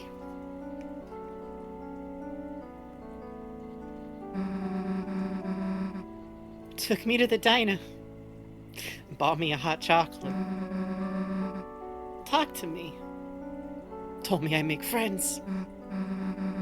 That gave me hope, even just a little.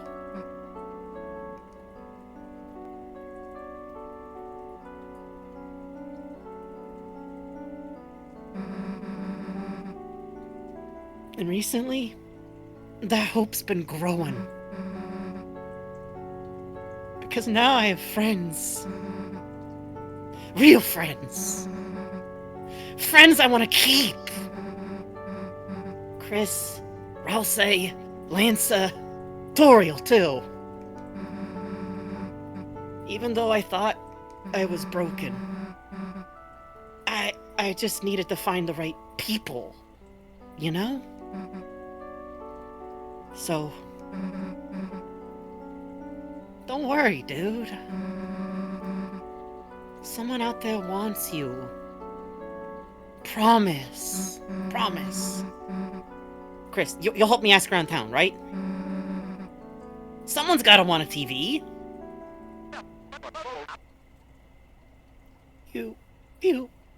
You'll help me? Susie, you're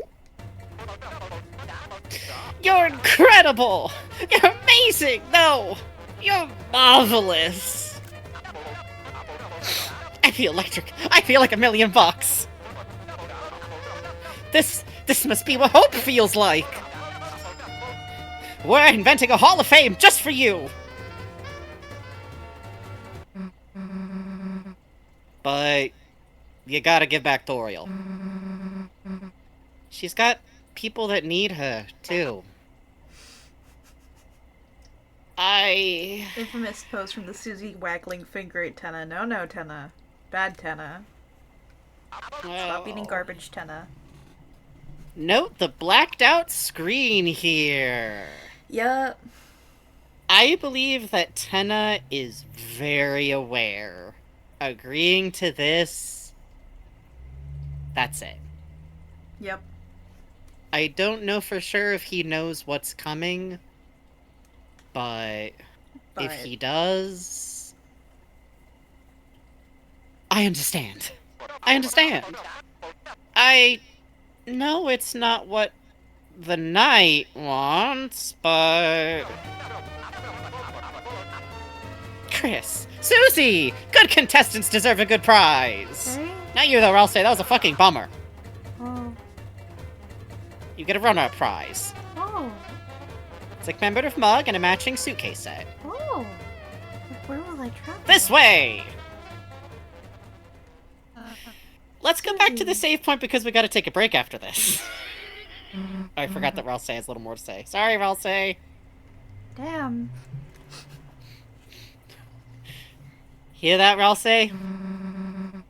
No one's gonna get thrown away. Ooh. Not you. Not me. Not Chris. Got it? The prophecy! Oh, yes. Okay. Got it, Susie. Got it, Susie. But the worst part is, imagine really believing it for Yep. just a second. Yep. Maybe we can Well, defy our fate. Let's go! Also, the fact... I feel like that moment was meaningful for Chris in ways that we do not have the capacity to understand yet. Yep. We get a different save description if we come back. Your hand We lingers sure in the do. bright light. The light which only you can see. A strange calm washes over you. Wow, we saved The at light- 44, 41, 41. The light that only you can see is what it says the first time you ever use a save point. That's probably Yep, fine. I think it will also get reused in the next chapter when there is light that shouldn't be there. Which... I have a Yeah. lot of thoughts about Chris's odd way of interacting with the light, but we've made it through Tenna's boss battle, which means all we gotta do is after this break is we go over there and nothing bad happens. Nothing bad happens. Nothing bad ever happens to Tenna. Real quick before we go on break, because probably when we come back, we're gonna want to come back into it. I never really took notice of it before, but the fact that Tenna outright says one last time makes me feel nervous about what he does or does not know. Cause, like, sure, he's getting thrown away soon, but it really feels like to Tenna, this is it. This Yep. is your last shot somehow. Yup. And maybe if you do everything just right, what you know is kind of inevitable won't have to happen. Yup. Hooray! Hooray! Neither Spamton or Tenna know how to handle problems in a healthy way. Yay! Yay! The avoidance versus obsession, brother. Well, spouses. Yeah. Very important. Exes. Anyways, we're gonna take a quick 5 to 10 minute break here. Yep. And if you gotta go to bed, hey, go to bed. Good night, Stormy Yep. Buckets. Good job Good going to night. bed. Let me turn off the sad heart while we go on break. Everything's fine now. Okay. Be right back, folks. Be right back. I'm gonna go rattle around in my cage for a little bit.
Hello.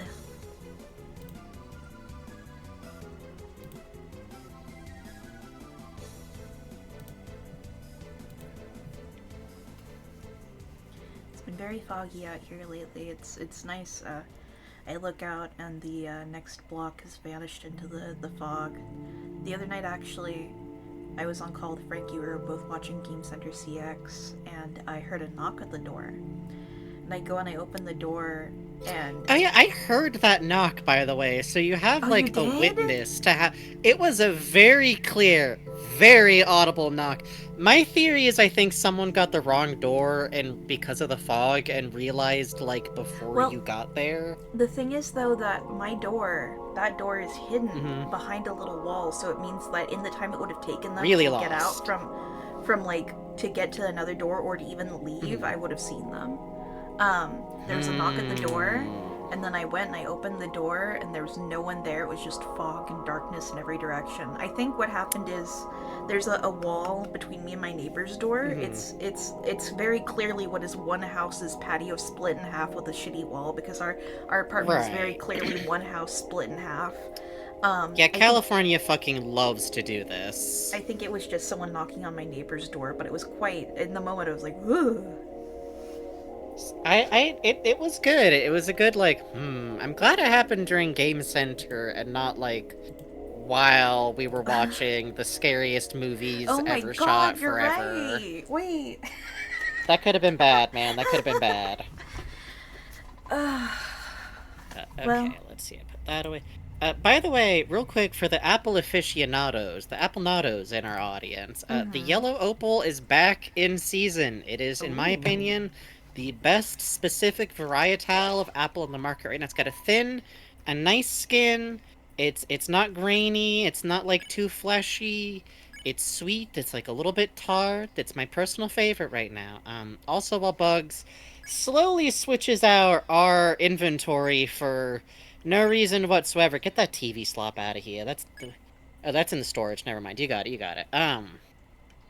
Oh, By the what way, I are noticed that five is items? about what usually gets used, but I think having the sixth is just good. Yeah. Oh wait, there it is. I don't know about the revived dust. Well, I guess it's got its uses. It's good for a full party res if we need it. Yeah, for like if we need everybody on their feet, sometimes it does work out. It might be less useful for me than for you because I'm not good at dodging. So real quick before we get to what we're about to get to, oh, there was something I wanted to mention before we got into it. I just had it on the break. I should just come on and started talking about it like I was thinking about.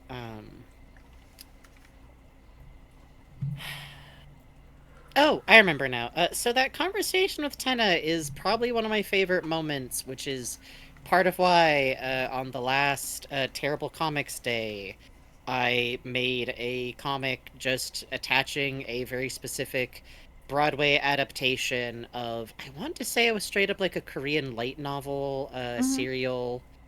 I forget entirely, but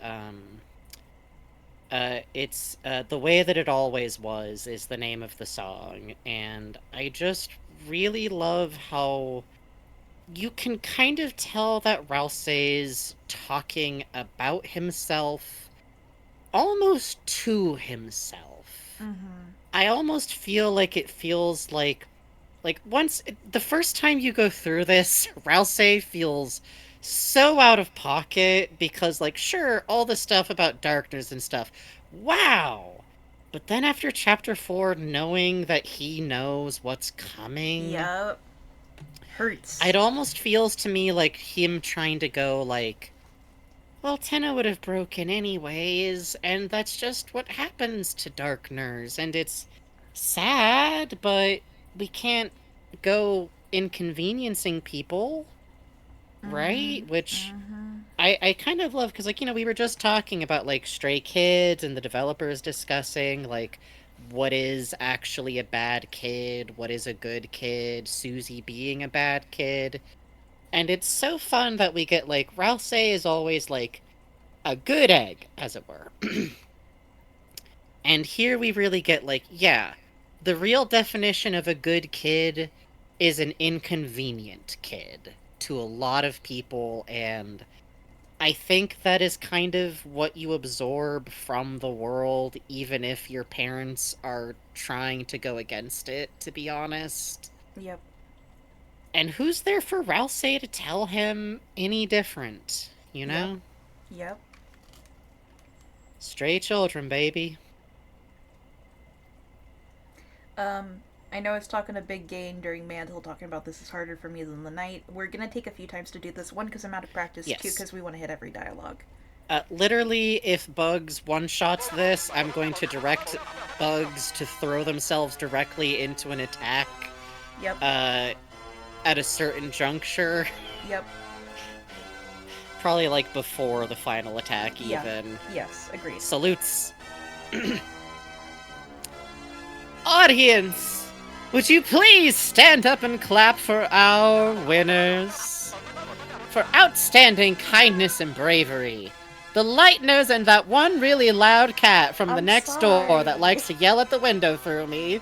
I'm sorry. Have won.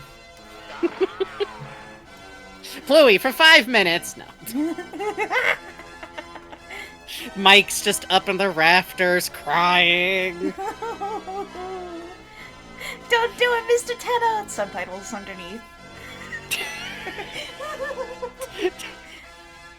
Tenna, there's a shooter in the library! Okay. The grand prize!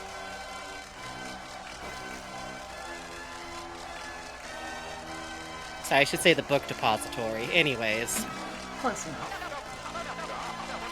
Here you go. She's all yours, folks. How wonderful! The family's all together again. Now you can all finally...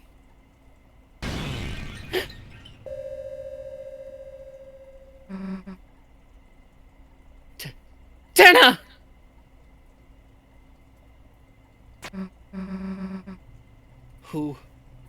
Who the hell are you? I couldn't fucking believe we were actually doing this when I hit this. Yep. Much in exactly the same way as, like, Rousey just out and out going, like, here's what Darkners are, here's how this works. This chapter has a lot of moments that I felt like were supposed to happen at a different time. Yep. You know, quote-unquote supposed. Yeah. If you don't tell us who you are, then... So fucking cool. Drool? Tears?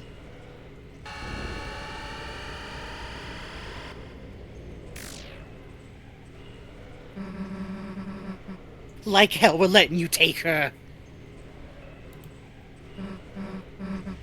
Chris! Rousey, come on!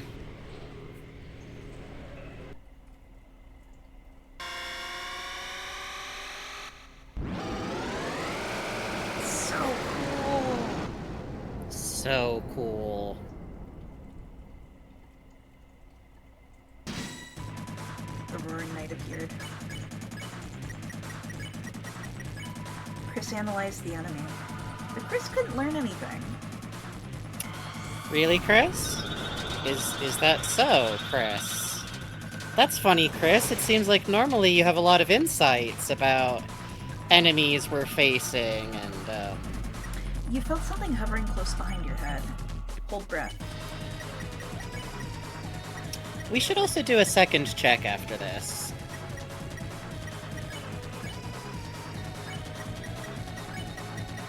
Chris points into the Thank you for distance. indulging me. Nothing happened. Hey! Hey, what? Hey, Chris!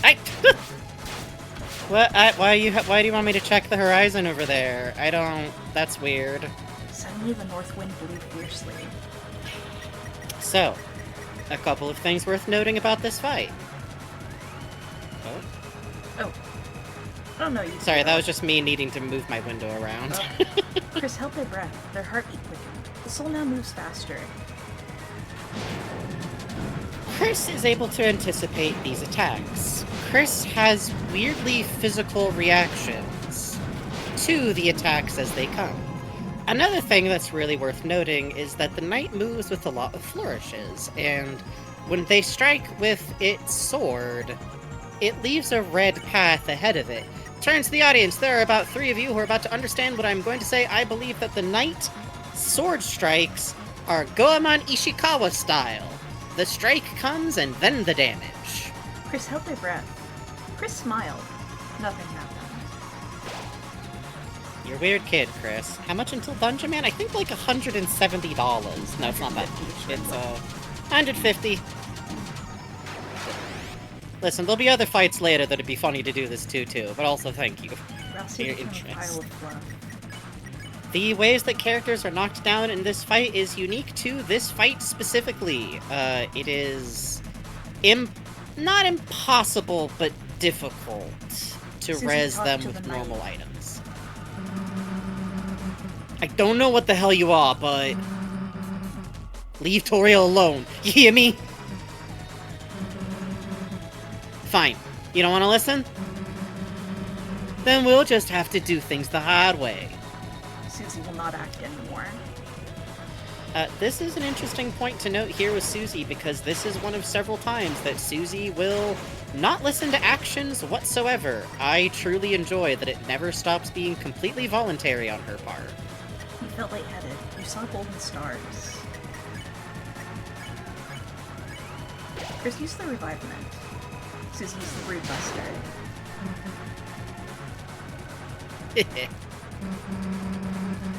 Didn't think we still be standing, did you?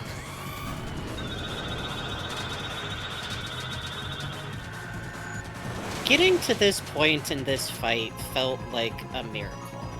Suddenly, the north and east winds blew fiercely.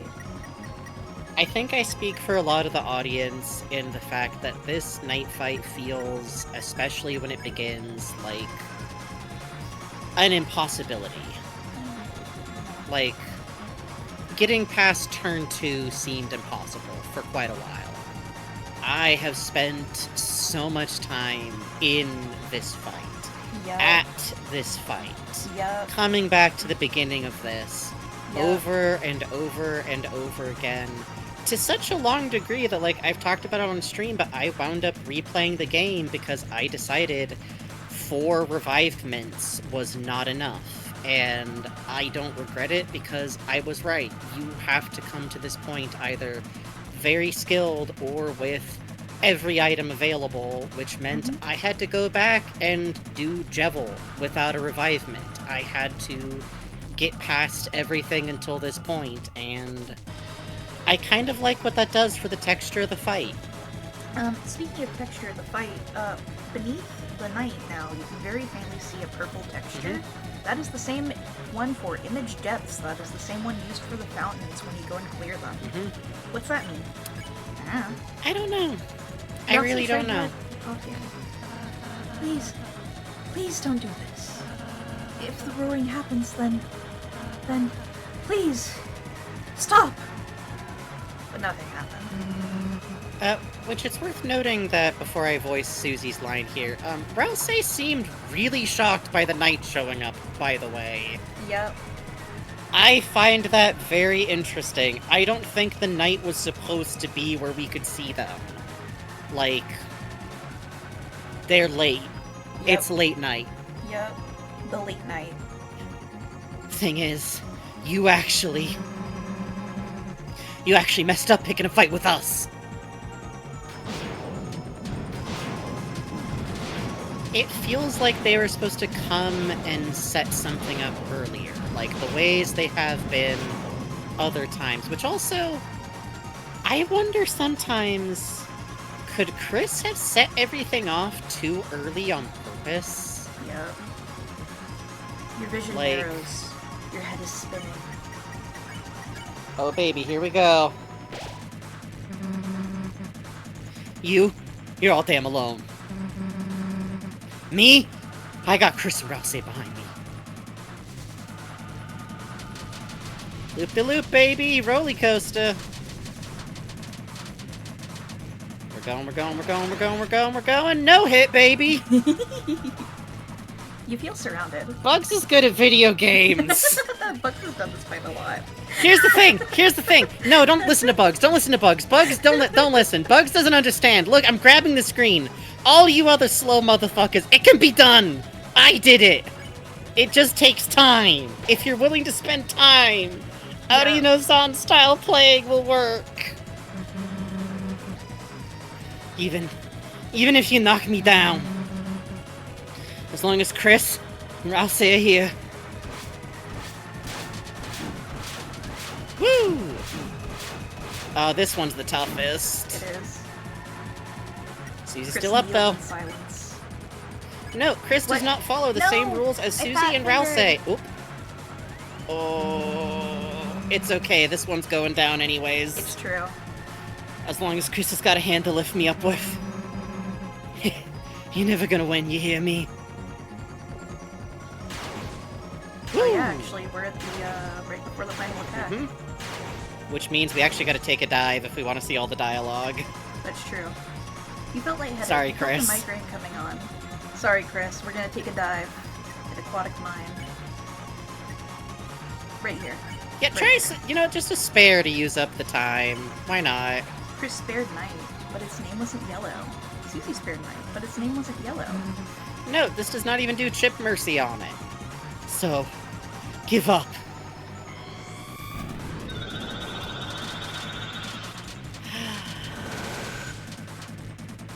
Oh no, we're just... Okay, we're getting towards the end. Suddenly a I was tempest. We do have to take it soon, though. Yeah. You know you can't win, so give up. It won't end so long as we don't get with Susie. That makes sense. But since we gotta do it again, Yeah, that's true, that's true. we don't need to go through all of Susie's dialogue first. I'll read it again. It's fun. You won't even say a thing, huh? Get my ass.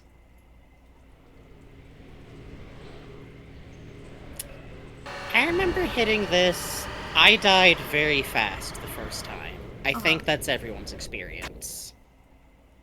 And seeing everything just continue. Yep. No. You can't. You can't take her.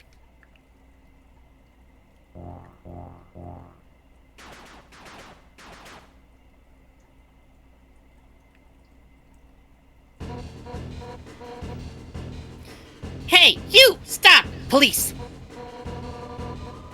What the hell is going on here? You've got some explaining to do, punk. Hey, what are you doing? Put me down!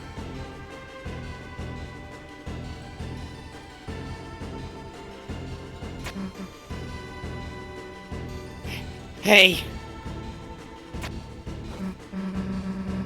Hey, where the hell are you going?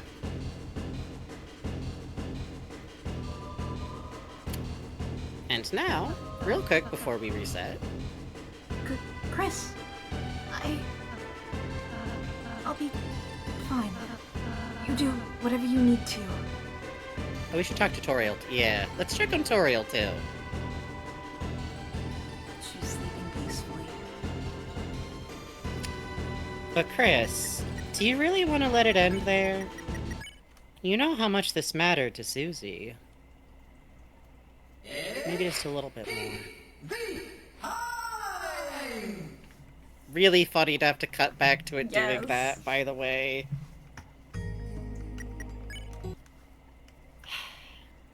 It's unfortunate that Delta Undyne's a cop. I love you, Snail. She was a palace guard before. That's not better. I know it's worse aesthetics-wise, but...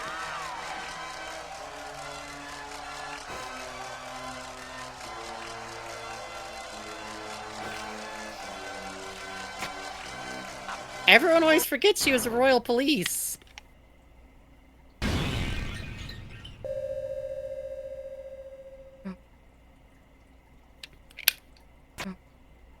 But, B.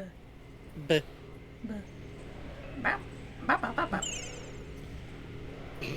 My favorite is Ralsei. Sounds like he's going ba, ba. Yeah, I always like that. If you're trying to beat the night fight, more often than not, you're not beating it in one sitting. I believe I beat it in several dozen sittings, probably eventually. Yep. Is that you wind up going through this intro again, and there's something so miserable about like watching Tenna every time. One more again. Because weirdly, there's some dialogue we need to see, not from Susie, not from Ralsei, not even from the Knight. I wonder if something went wrong, but we didn't get it.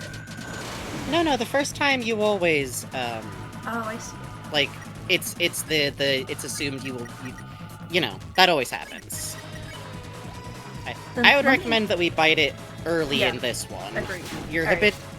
Your habitual desire to do good in this fight keeps taking over. I think so. I thought so. Huh. Because we have the save point back there. Yeah, we do. Huh. Get back to menu and save there again? I don't know. I've been through this like 90 million times. How is it not? Yeah, that's surprising to me. Maybe instead of quitting back all the way to the Switch, we like quit back to the menu in here? Chat, anyone know what went wrong? Do we have to see credits and then come back? No, it can't be that you need to see credits and then come back. That's not how I did it. Well, I mean, the first time, I guess, but... Well, we can't go back to the... Not from here. If we go forward, it's gonna go I in guess this menu way. quit? Legitimate... Hold on, before we go over the... Chat, legitimate question. We are openly asking. Someone say something. The one time! Return the title, I guess? Because what we're trying to get is Mr. Funny Voice. We're trying to get Mr. Oh, I see you have died and you want to persist. It's quit to menu. Snail says quit to menu. Abyss is saying something the opposite of Snail, which cannot possibly be the case. Either credits or Chapter 4 data? Really not sure. Sorry about the noise. I'm checking the comments. I don't think anyone knows.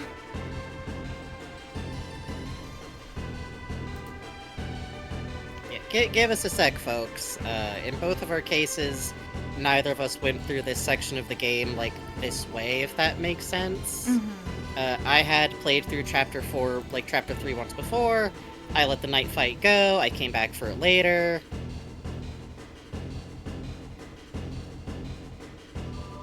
It doesn't happen until after the third try. It might be worth going further. Hold on, Abbas, don't... IDK, I'm going off what I remember? Come here! Come here! I love you people. When we ask for help, we don't mean us you best remember it. Want to try it again and just see if it does it? Let me look up real quick. Okay. Because what I did is I went through, I didn't get it, I went back all the way through Chapter 4. Them, continue the story until you're presented with the choices about whether you want to play. From then on, it'll take you back before the fight with the knight. If you go on and die, it'll ask you if you want to quickly restart the story. Okay. Yeah, it looks like it is, you'll need to go back on your save file after finishing it on the scripted loss. On your second death, you will get the intervene and ask if you want the quick reset. Interesting. Hang on, I'm just double checking some comments. Yeah. Quick reset only triggers when you've been defeated by the knight in a previous save file. Okay. So Okay. So, Good night, Cheek. good night. After credits, had to restart the menu because I forgot. Okay.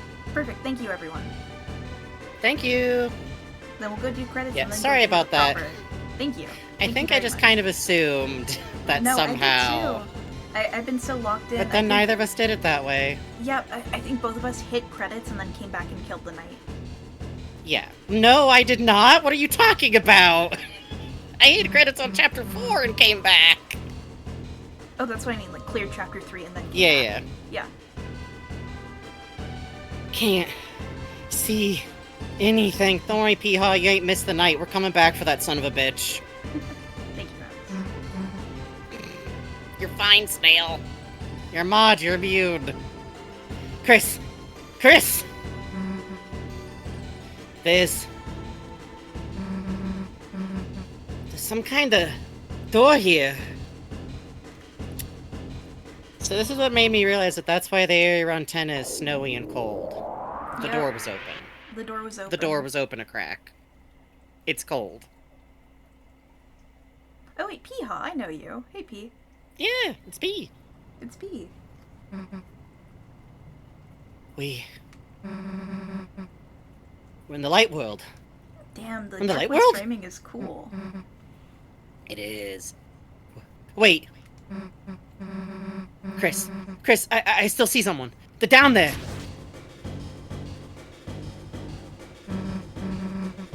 Down here, past the church.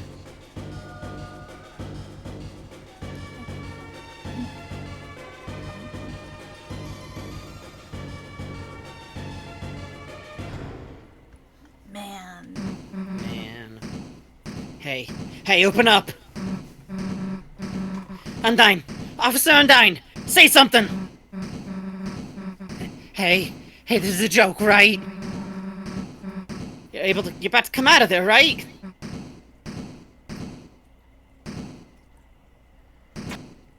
Ooh.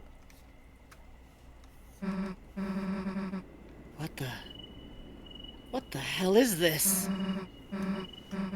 Some sort of electronic lock? Chris, what the hell's going on?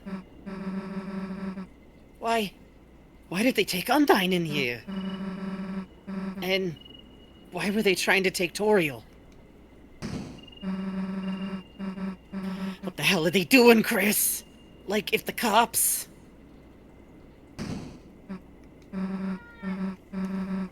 It's no good.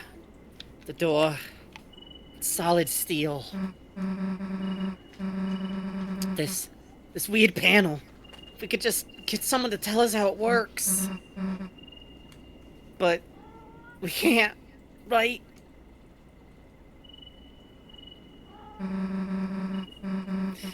We can't tell anyone about this, right? Because you saw that smoke, right, Chris? There's gotta be a dark world in there.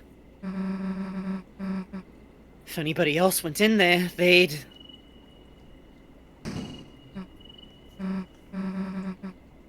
Toriel! She's still in the... Damn it! I hate to give up here, Chris, but...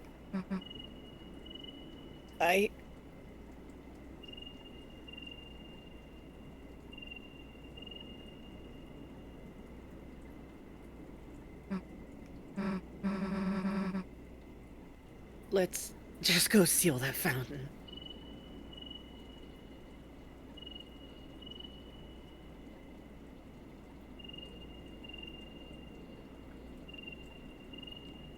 On the shelter was a strange panel.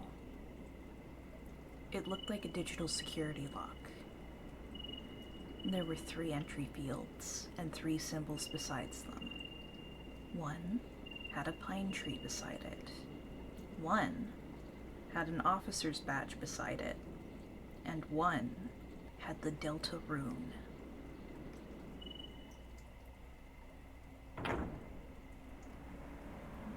Man.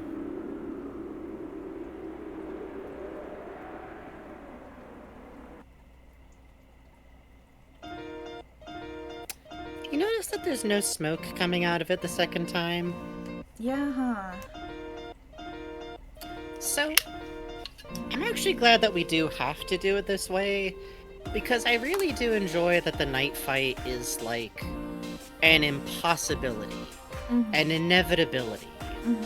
you try to fight it, and you take so little off of its health that it feels like a joke. Like, all of you fighting at once, every Rude Buster just makes these little scratches. I think a lot about how much, if you haven't learned the fight, if you're learning it, it really has this keep away. Older kid, older sibling holding something over your head and, like, you can't physically reach it kind of feeling. Yep.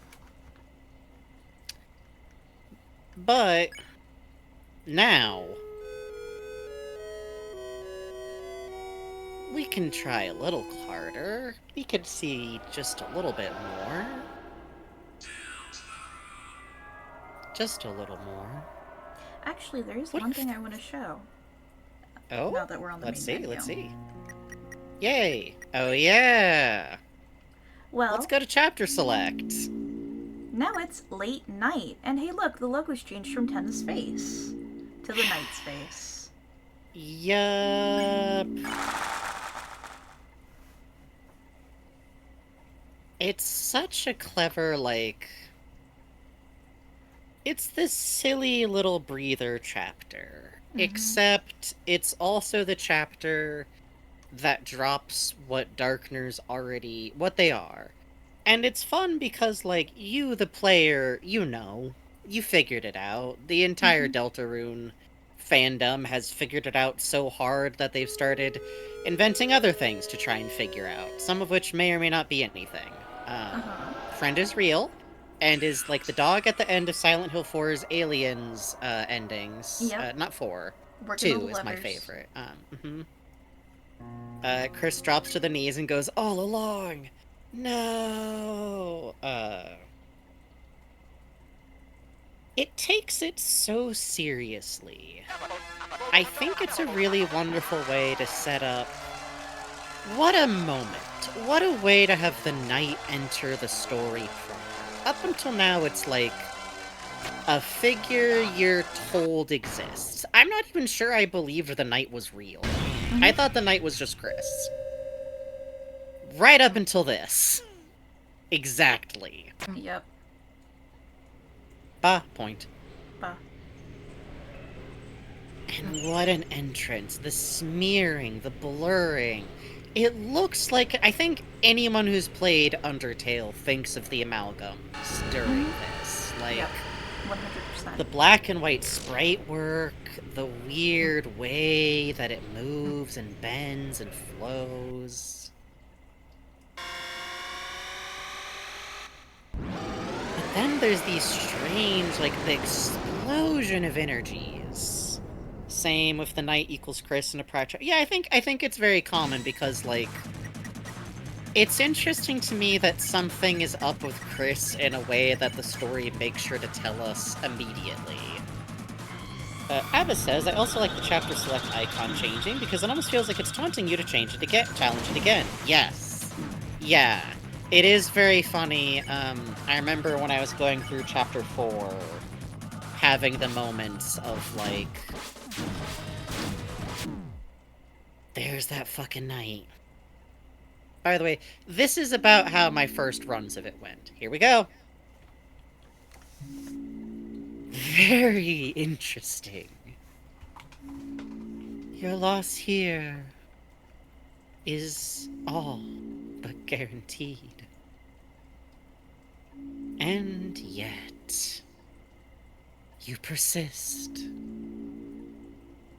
If you are so determined to try once more, then shall we hasten? This is what I remember. This is like where I lived for like hours of my life. It's good. It's good. It's good. It feels like being gently, like, picked back up and being told, like, do you want to go home? Are you getting tired? We don't have to stay at the museum, like... It's so gentle, like... And I love, like, the quiet, inevitable... I don't know. What a thing to be told. Your defeat here is almost inevitable. Yeah, dropping Determined is really good, too. And also just because Raven Bonifoy is pointing at something, we noticed the knight is indeed left-handed. It is actually fully consistent in its sprites, as is... I think we figured out Chris... Well, Chris holds their hand in, like, both hands when they use it, but, Yeah. I believe they Points have their with their shield left, in I their think. left, which implies a right dominant hand. Yep. Or points with their right. You're right. You're right. Can I say that that really reveals how much bullshit I know about swords? That what I went to is which side the shield was on? Not what Chris points with? Okay. And so, you meet with the same fate. Shall you try once more? What a funny contrast between this and what happens if you die in, like, normal boss fights. Like, and so the world, and so everything ends. Versus, yeah, you have to be defeated here.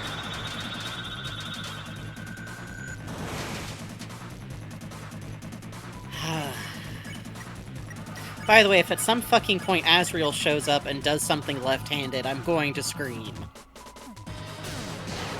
Probably not. I will explain it. Well, I will explain at some point about the knight in more detail. I do believe that Des is the most likely suspect, but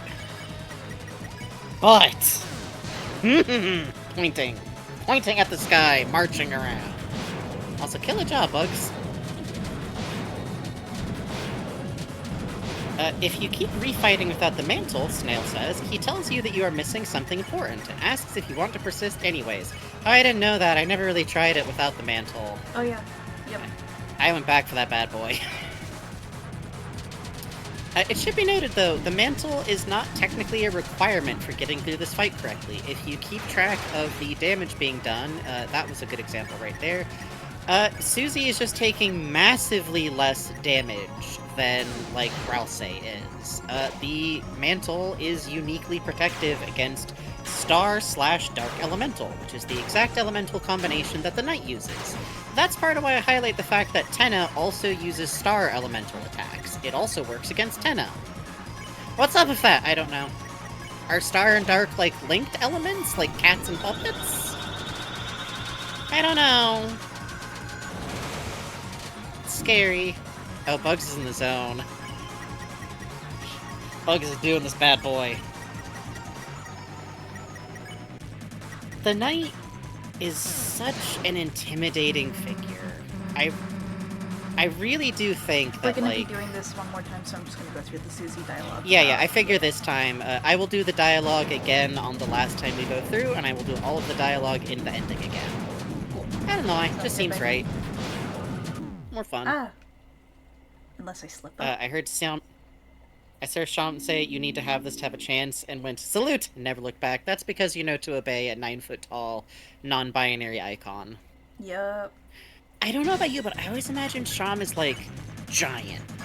Like, I know that being a plushie doesn't necessarily mean they're, like, bigger or the same size as the king, but also, like, they should be, right? Like, they should be, like, 9 feet tall.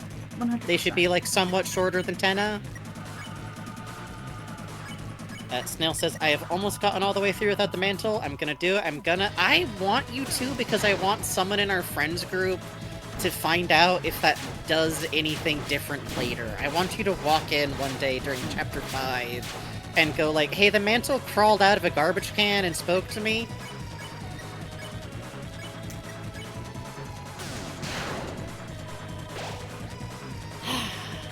So, I don't think it's a coincidence that this chapter is the chapter that brings up Death absolutely directly. I want to talk about that for a second while Bugs is focusing on this fight. Bless you. This is the chapter that brings up Death so directly. Like, it comes up in 2, and I feel like even in 2 it felt kind of shocking. But, like, out and out and out, I feel like Tenna just straight up saying, Des, that little musical prodigy, felt like such a shock. Yeah. Like, oh, we're actually going to talk about this. We're actually going to address this. And it's Chris's TV, and we learn such an interesting amount of information. And I don't think it's a coincidence that, like, I bet a lot of people hit the night after playing through later after having played Chapter 4. And when you get to Chapter 4, you start looking around and you go, baseball bat,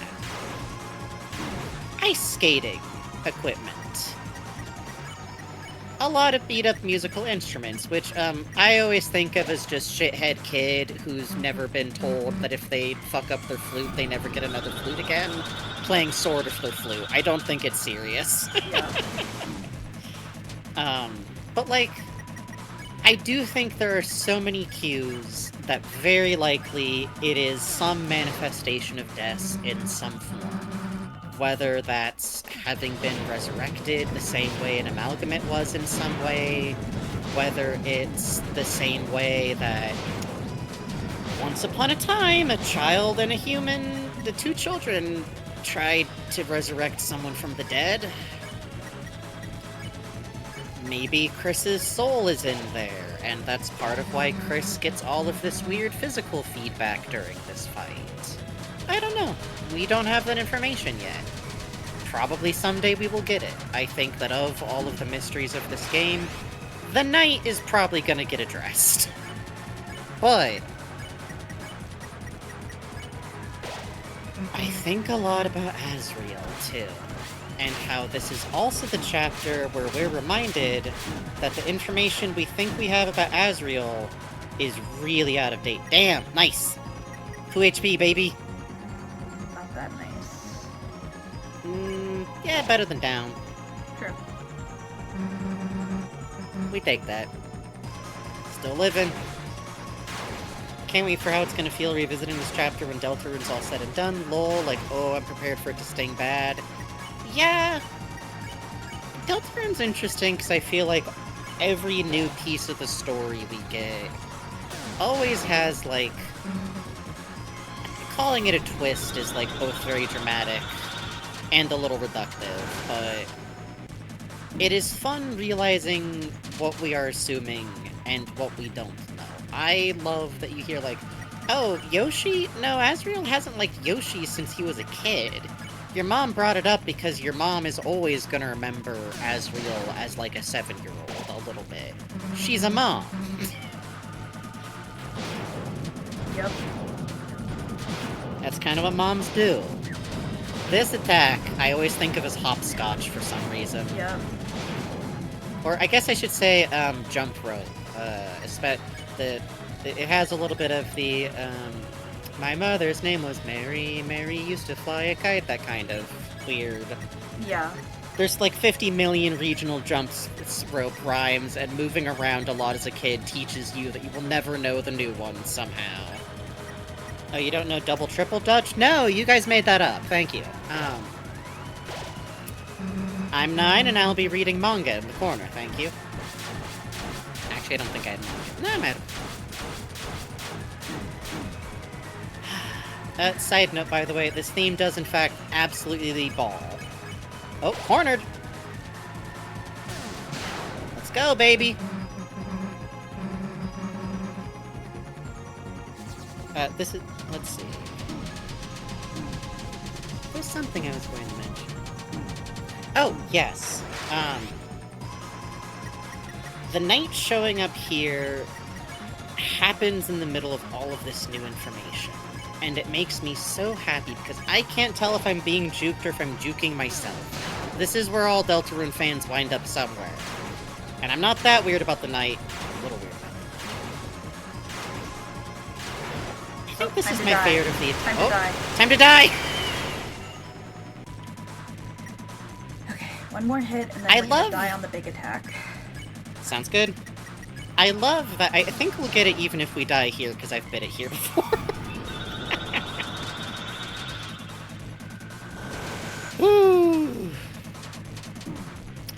I love, by the way, that it turns into such, like, a tantrum attack there for a second. Like, It's good, it's good. bro, just really doing the whack, whack, whack, whack, whack, whack, whack. Here we go, baby. There's that text. The knight's hands glow a strange color, by the way. Maybe mercy will win. Maybe friendship can win. Man. Alright. Let's be friends. Hey, what's in there? Let me peek through your visor. Let me come in. Let me come in. Let me come in? Just imagine the heart just like bumping against the visor with a little whap. Damage! Karate! Incredible. I felt it there. Shining. Your power. A little further. One more time, baby. Good job, good job, good job. Bugs basically has to win this fight twice because we wanted to see that. It's fun. It's fun. It's fun to have fun. And it's such like it's such like a unique insight to a character who kind of like only barely gets to exist, you know? Like he only seems to whoever that is, they don't get to talk to us while we're alive somehow. We can be like a little dead, we can be not born yet, but there's unique dialogue for almost beating the knight, but not quite. I have gotten it, I think, as early as like 2 turns before that. But also, I think I bit it pretty bad to the red twister suddenly throwing a wheel in it. Because when you get good at this, it's a dance. Yep. That's true of all of these, but like I think this one particularly feels very fluid. Yep. It's weird to say, but I also consider it an easier fight to win if you've beaten the Chapter 4 secret fight. Yep. Which I also don't think is accidental, you know? For me, Chapter 4 boss is harder than this to learn. I think I found it easier, but it might literally just partially be that, like, restarting is so easy with Gerson, and it's Susie. I think I just felt very motivated, honestly.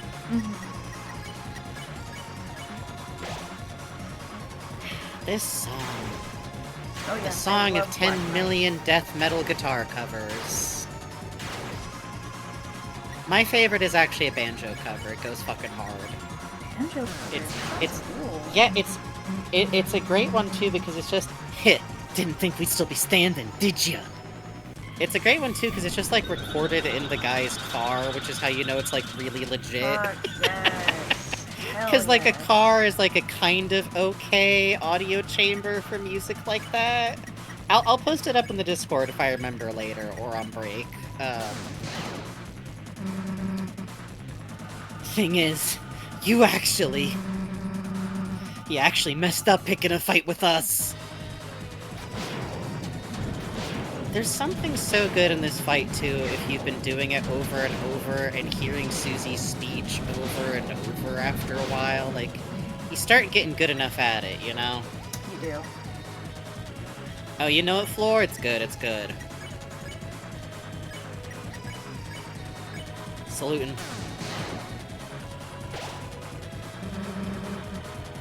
You're all damn alone. Me? I got Kirsten Rouse behind me. What a shift over in Susie, too. Like, while we're still here, like, really hold in your mind how wild it is that, like, this was the Susie of Chapter 1. The Susie of, like, attack anyone before they attack you.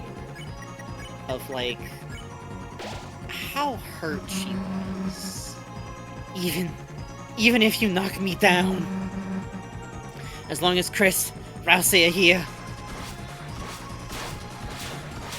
Woo! Ride him! Shit. That's okay, boss. Salute. It is the fight.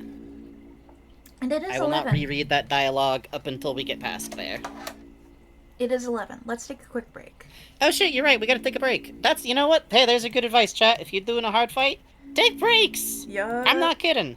Nothing has a higher success rate than walking away for a little while. Yeah. My habit, weirdly, is like, I try to take breaks if I do the best I've ever done. Advice I got when I was a kid about, like, learning instruments that I apply to video games is, it's better to take a break when your hands remember doing it right. Yeah, that's true. Also, I think it's just good advice to keep you from going, nah, I'm so close! I will Yup. definitely do it if I do it 5 more times without drinking water. Yep, be right back. See you, Senior Bob. See you in a little bit. We're gonna take a 5 to 10 minute break to get a little drink, get a little snack, and come right back.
Hello. Yeah, basically, someone's asking in chat if we're gonna do Weird Route, and someone else responded, we're talking about but not doing it. Basically, yeah, and the reason is it makes us too damn sad. I think it's interesting stuff. I just don't like doing it to Noelle. Noelle's sweet.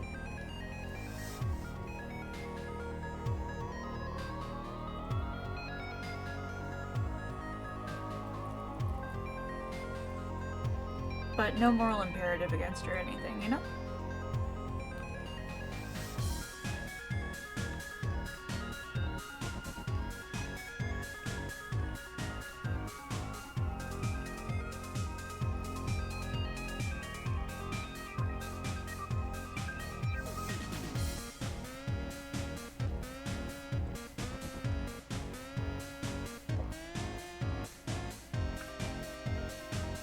With regard to the mantle, I don't know if it draws aggro.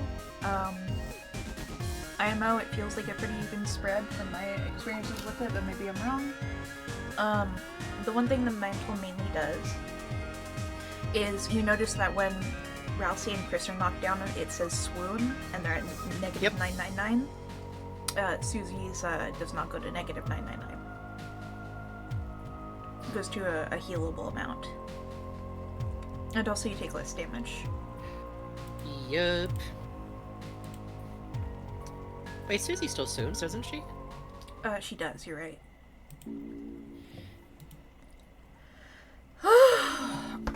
Does anyone else get Masked Man vibes from the night? Yes, particularly the really physical reactions that Chris has to them being there. Very much remind me of the Masked Man of... We don't... Get right back into it. Bug's gotta be in the zone. Thank you, sorry. Literally, it is, like, part of why I suspect Asriel. Again, I always say this, it's not that I don't think Des is probably the knight. It's just if it's anyone else in the story at all, period, it's Asriel. Like, so much about him feels like we're not being told things really on purpose. Like, straight up, I think one way or another, Asriel is involved with what's up. I know it's very unlikely. Let me know if you ever need, like, a silent concentration round of this bad boy. Nah, I'm good. Thank you, though. I figure. Wave hand gently. I feel seen. Listen. It's... Over and over again, Chris kind of hides stuff about what Asriel is doing. And it just feels like that's there on purpose, you know?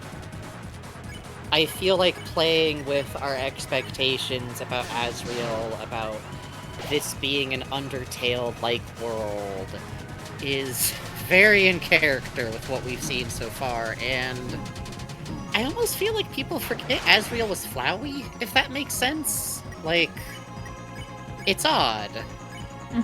But it feels like people forget that, my sweet boy makes some choices. Oh, baby Asriel loved to make a choice. Admittedly, in one of those worlds, Asriel's like a kid, and I don't blame the children for any of what happened. It was just really unfortunate and a lot of pressure being put on a very hurt child, in my opinion. But here's the thing.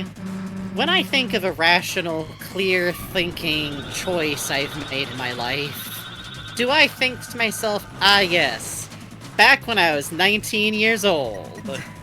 Or is that like a funny missing gap here in my memory from the emotional and mental problems happening at the time?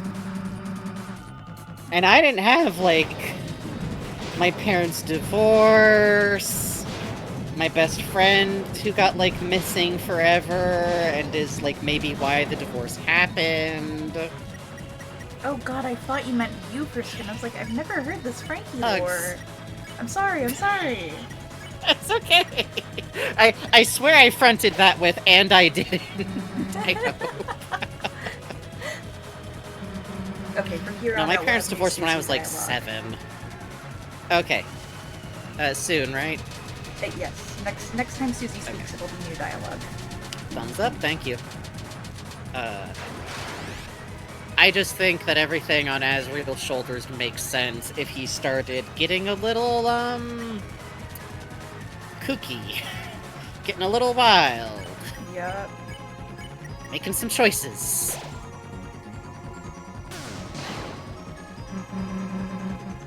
Even if you knock me down, as long as Chris, Rouse are here.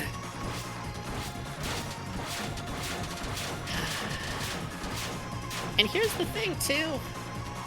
Asriel worries me because if it was for, like, a good reason, how would you ever feel bad about bonking this goofy kid and, like, a stuffed animal or whatever? You're not hurting anyone. Nobody real. Nobody who matters. As long as Chris has got a hand to lift me up with. You're never gonna win, you hear me? Unless Chris only has one hand. For some reason. And then I'm probably fucked. That would be bad. That's one of those ones where I don't disagree that the hand thing is stressed a lot, but sometimes people are like, because Chris won't have a hand to lift Susie up with, and I go, when did they start losing two hands in this theory? So, give up. I'm worried about the potential parallels between obviously reluctant Chris and Buttercup plot Asriel myself. Yeah. I'll allow that just this once. Oh, sorry, chat voted in the night is Starwalker, so change your lore.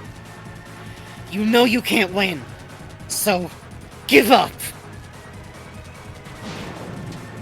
I remember playing, there's something about the night fight where, like, I kept imagining, like, what it was like for Chris to just not feel themselves give up. Like, they keep going through it. Again and again, the knight lifts their goddamn sword. And then you wake back up and there's a part of you that goes, I want to do it. I want Susie to win this. What a weird life experience Chris has right now.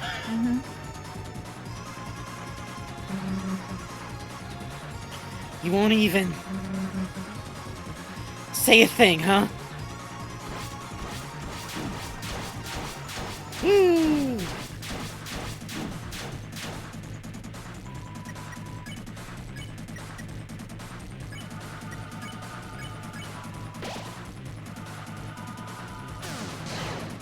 Okay, I'm good. Man! I'm done talking! People like you just piss me off! Chris is balancing at least double Trucies, if not triple. I never thought that the triple-double Trucies... Yeah, actually, hold on, wait. Foreshadowing, baby, foreshadowing. Susie grew pale. By the way, I learned that if Susie is knocked out on this turn specifically, Susie cried out as if to warn you will fire off. Whoo! Here we go, baby, here we go!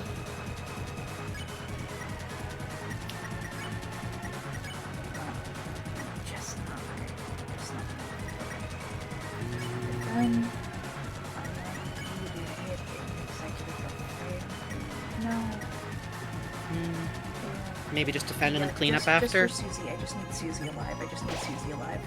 Yeah. That's how Ralsei would do it. We got it.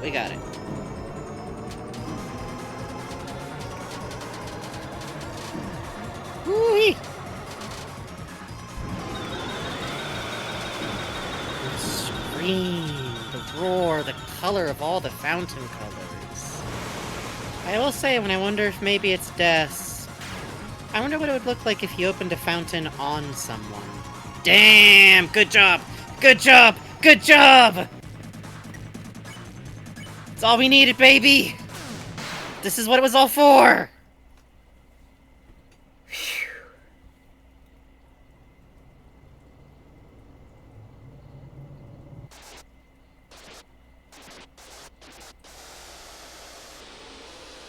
I always think the knight gets scared. We actually beat it? What? Don't tell me you've had enough already! Come on! We were just getting started! Coolest motherfucker alive. She's just the best. Oh.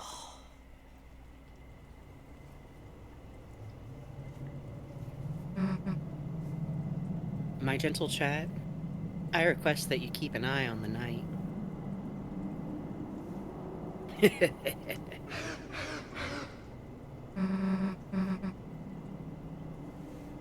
Not so tough now, are you?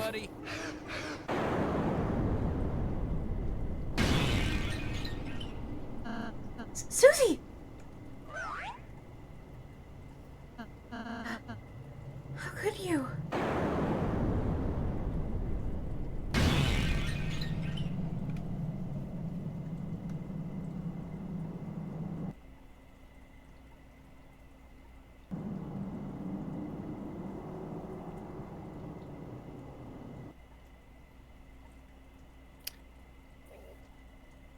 It is traditional, when the apprentice squire has run in rank, to be given an honor.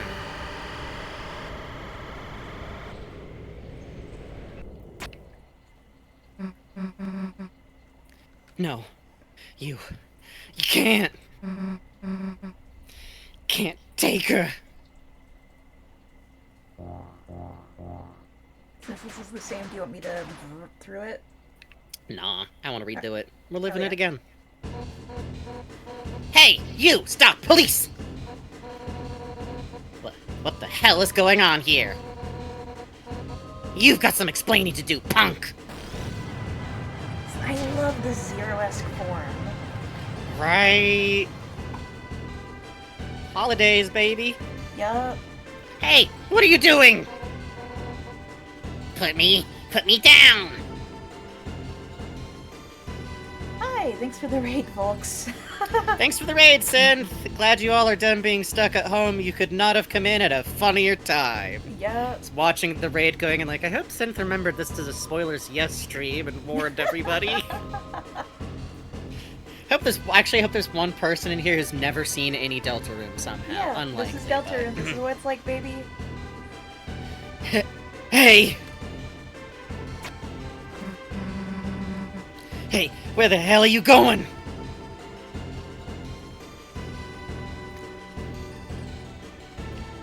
Now this dialogue is different. Somehow, I thought we had won. For a moment. That we would be able to end the battle. Here and now. You were so brave. And yet, in the end, our struggle, it's only beginning, isn't it? Isn't it, Chris? Chris, I'll be fine. If I'm hurt this badly, then Susie must be... Chris, you'll make sure she's alright, won't you? Note that Ralsei doesn't say all of that in the other timeline where they don't get suddenly cut down. In the other normal timeline where you just lose like normal, Ralsei just goes like, go, you gotta go with Susie, I'll be fine. And on top of the obvious, like, you were so brave. Yep. And yet, Yep. to me what hurts is Ralsei going, if I'm this hurt, Susie must be worse. About Chris hurting him! Ralsei! Her face contorted. It looked like she's having a nightmare. If we had gone back, by the way, at a certain point, Starwalker would have been by the door and he would have said, I was the Starwalker. Fuck, is that true? Yes. Fuck. Shadow Hey, Crystal what's, is one of your key items. Black What Shard the is fuck added is to that doing weapons. here? What the fuck is that? The late night.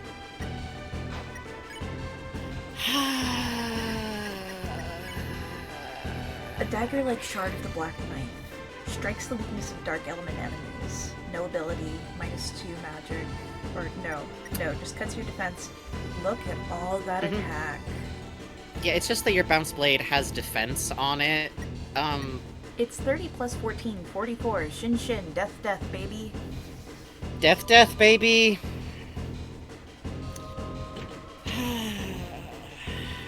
We're gonna have something to talk about the Black Shard in Chapter 4 that I have trouble not thinking about.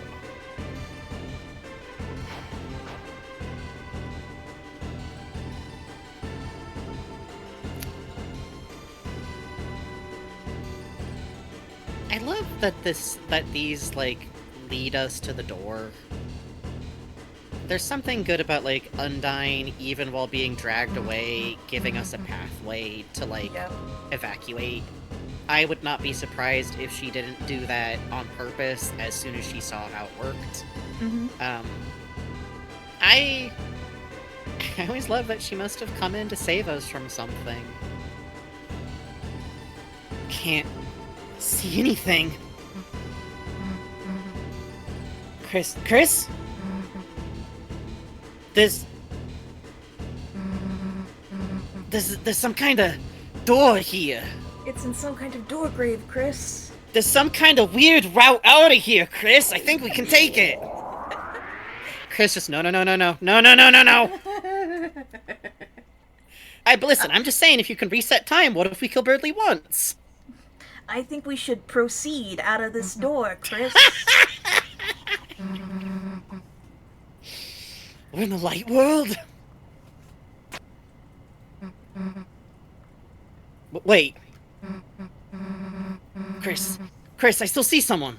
They're down there. I always love that she drags Chris, just like front of the shirt stretched out, claw marks. Down here, past the church. This echoes in Weird Route. If you interrupt Chris and Noelle before you can fully possess That's Chris, right. Chris grabs It's like Noelle the same, like, way grab and drag. runs. Yep. Woo! Mod where she picks you up piggyback style like Lancer. Carrying Chris under her arm like a duffel bag. They like it. They go limp. Yep. It's like a cat that's tolerating being carried like a baby. Yep. Hey! Open up! Undyne! Officer Undyne! Say something! Come on, pig, squeal! Hey! This is a joke, right? You about to come out of there, right? Yell at me? For that pig pit? Suey! Fuck. What the hell is this? Some sort of electronic fucking Resident Evil lock? Chris, it's got the outline of a bird. What does that mean? We don't have enough. We need jewels. 3 gems and the key. I can play Moonlight Sonata. I don't like to, but I can do it. Aye. Chris, what the hell is going on? Why did they take Undyne in there? Here, whatever. I'm emotional. And why were they trying to take Toriel? What the hell are they doing, Chris? Like, if the cops...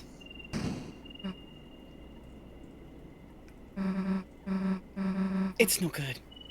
The door... solid steel. This weird panel, if we could just get someone to tell us how it works. I love the despair here of, like, Susie's already, I'm gonna say, it feels fair to say, she's already not used to relying on adults. Yeah. But she hits right here against, like, but you can't. You wish you could get help.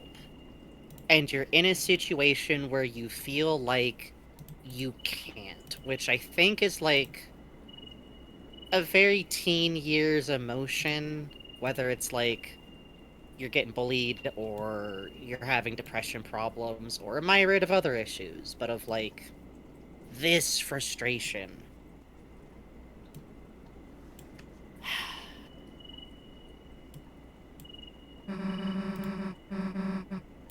We can't tell anyone about this, right?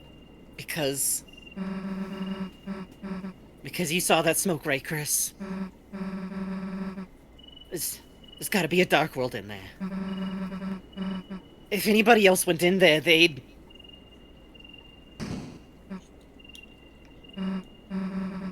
Toriel! She's still in the... Damn it. Damn it. I, I hate to give up here, Chris, but... I...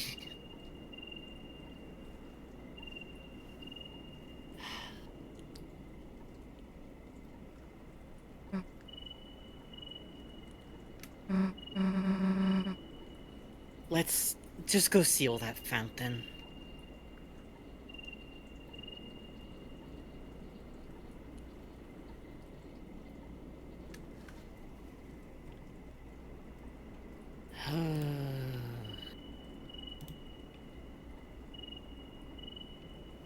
On the shelter was a strange panel.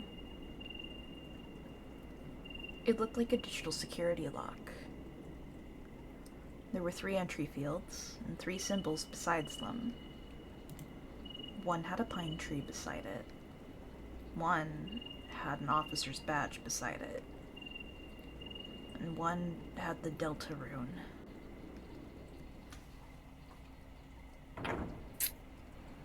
You know, Chris didn't have to tell us that. Yep, I was just thinking about that. Chris Right, really but didn't they have to tell do. us that. Especially given, like... So, like I mentioned a few times, I played through Chapter 4 before coming back to beat the Knight. I feel like that probably wasn't uncommon. And coming back for that one moment, that single moment of such an incredible shock Yes. of Chris and the Knight, and that moment where, like, you know, there's some disagreement on what happened, and I do think that Toby Fox has stated outright that he really enjoys the uncertainty you can get out of, like, sprites and the ambiguity, I should say, for, like, where's Mad Dummy's mouth stop and start? Look closely and try and figure that one out.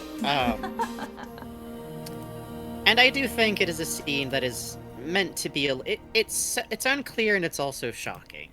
Yeah.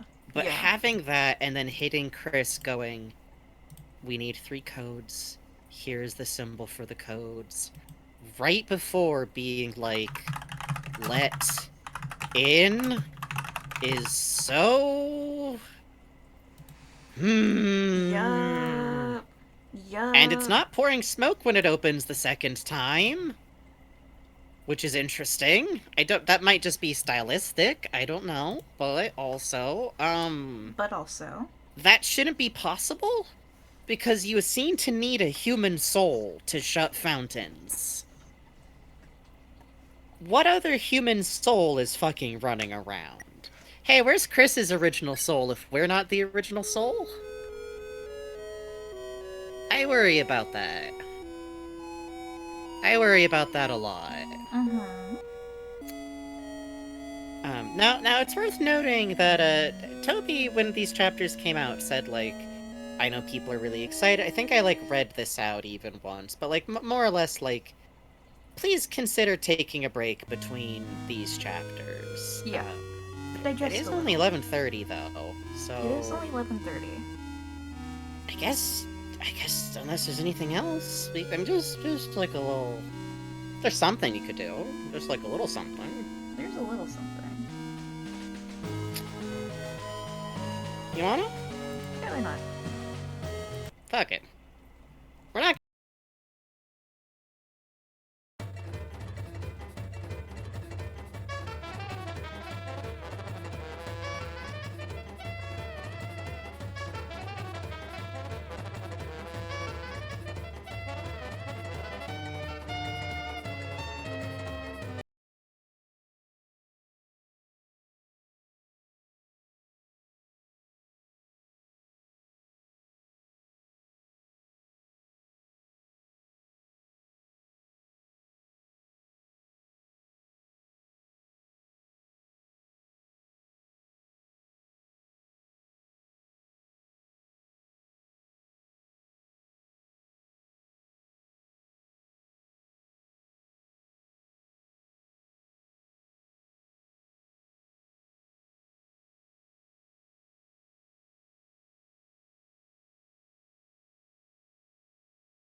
Fuck my microphone life.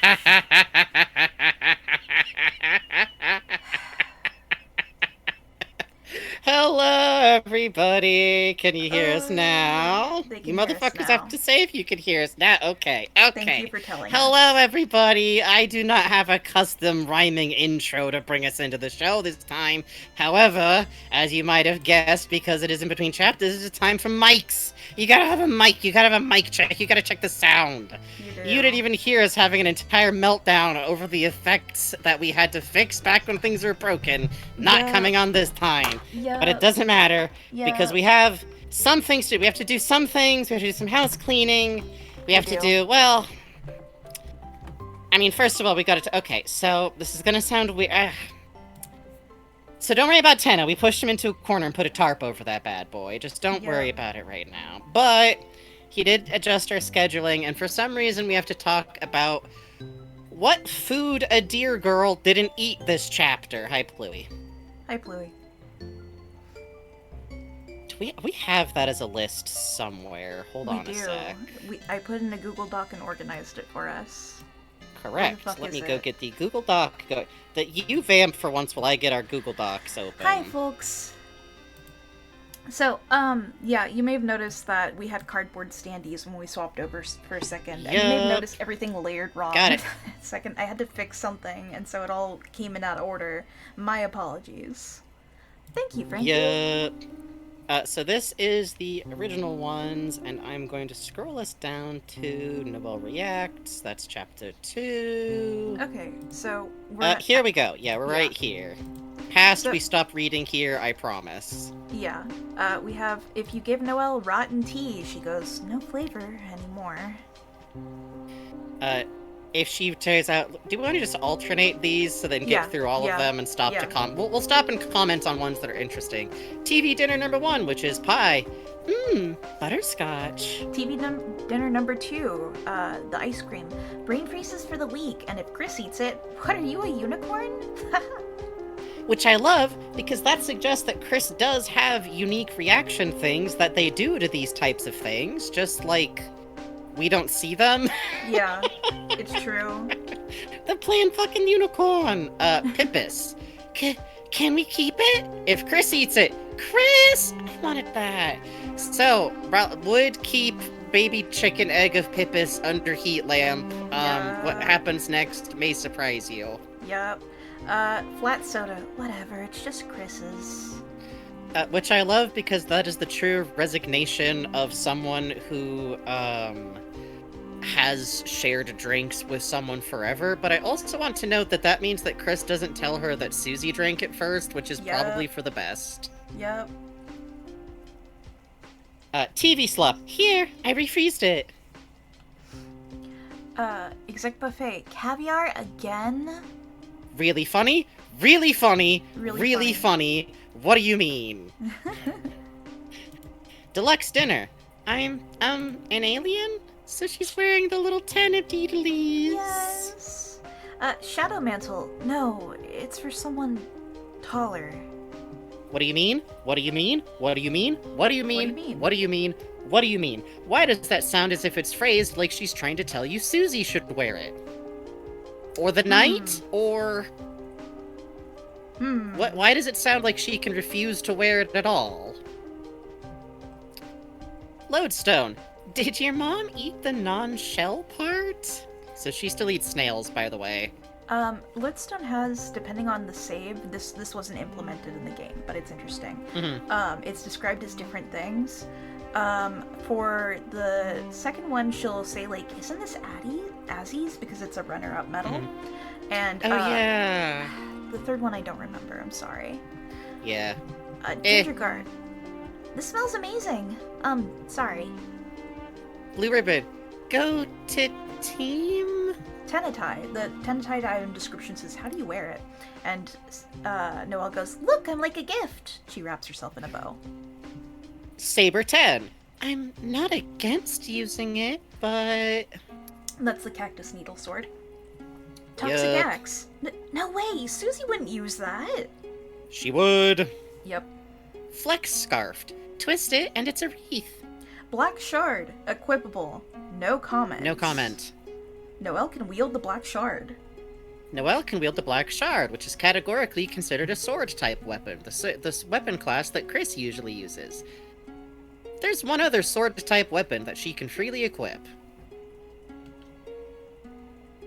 Ancient... Oh wait, hold on, we're not there. So that's everything for this chapter. There's one last set for Chapter 4. And otherwise, the other main thing that we're usually looking over when we're between chapters is... Do we have any new weird code dialogue? And we do. Is it on there? If it's not, I can fetch it real quick. If you... I think you should fetch it, because last time a lot of this was the Spamton sweepstakes. You got it, sir. Let me see. Thank you so much, thank you so much. No, Noelle, don't freeze it. That's no food safe. I like the suggestion that Noelle just eats, like, frozen food. I love the, like, brain freezes for the week. Girl, I don't think biologically you get brain freeze. Here we go. Okay, so there is in fact one last set of the mysterious dialogue, which we have explained before is just dialogue that's in the code of Deltarune that's not attached to any specific character or dummied out scene or anything that anyone can find, to such a degree that for the first 2 chapters, I thought it was really goofy that people were making a big deal out of it. I was wrong! Yeah. This shit's suspicious as fuck. Because it continues almost as if directly from last time we checked it out. What is this place, anyways? How did I get here? As if I haven't asked that question a billion times already. I always did have that nightmare. Walking into the darkness, with the light shining from the doorway, then the door slams behind me, and everything goes black. Is this that nightmare? Or was everything else a dream? Woo! Ooh. Makes you think. Ooh. So, I think here's the thing. Is that Des? Is the night Des and that's Des? Or is that Des and the night is someone else? It feels like we don't know who else could be missing so bad, but also we just have so little information, you know? We're gonna get a tiny, teensy inch more with Chapter 4, but, like, it's not really enough to make a lot of conjecture out of. Not that that stopped people, but... That bit about, like, the dream that they always had is so eerie. I think the idea of, like, having a childhood nightmare specifically be real is... especially, you know, the bit about, like, the door of light. Like, this person seems to remember walking into wherever they are from a door. Yep. Which could mean anything, but, It could mean anything. that's, so there hasn't been, like, these chapters came out together, and despite the fact that the only person busier than the devil is the Apple Man, Wayne Radio TV could not fit a Spamton sweepstakes in between Sad. chapters 1 and 2, unfortunately. So... Mike! The board, please!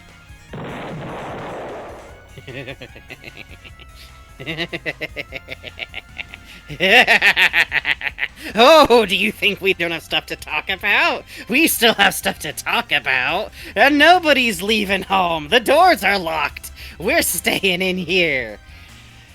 We got a couple of things to review from Chapter 3. We do. And we got a couple of things to pre-review for Chapter 4. First of all, my dear thanks to Bugs for not only supplying me with a few pieces of specific art for Don't You Release Wasps. The wasps aren't gonna help you. The wasps aren't gonna save you. Bugs got me this really good poster of Tenna. Uh-huh. Hold on. Happy People are getting birthday. a little angry. Hold on. Settle down. Take 'em. furiously rattling them in the jar. Also, Bugs made me these sticky notes for me to draw on and the board behind it, so I didn't have to try and find a public domain picture of a cork board, which I really appreciate. Otherwise, I made the rest of these. Some of the papers were cycled, so you can kind of see what got printed on it the first time. Don't worry about it too much. The Tenna picture is to help illustrate my many beautiful points about Mr. Tenna. Yep. So, here's the thing. Chris.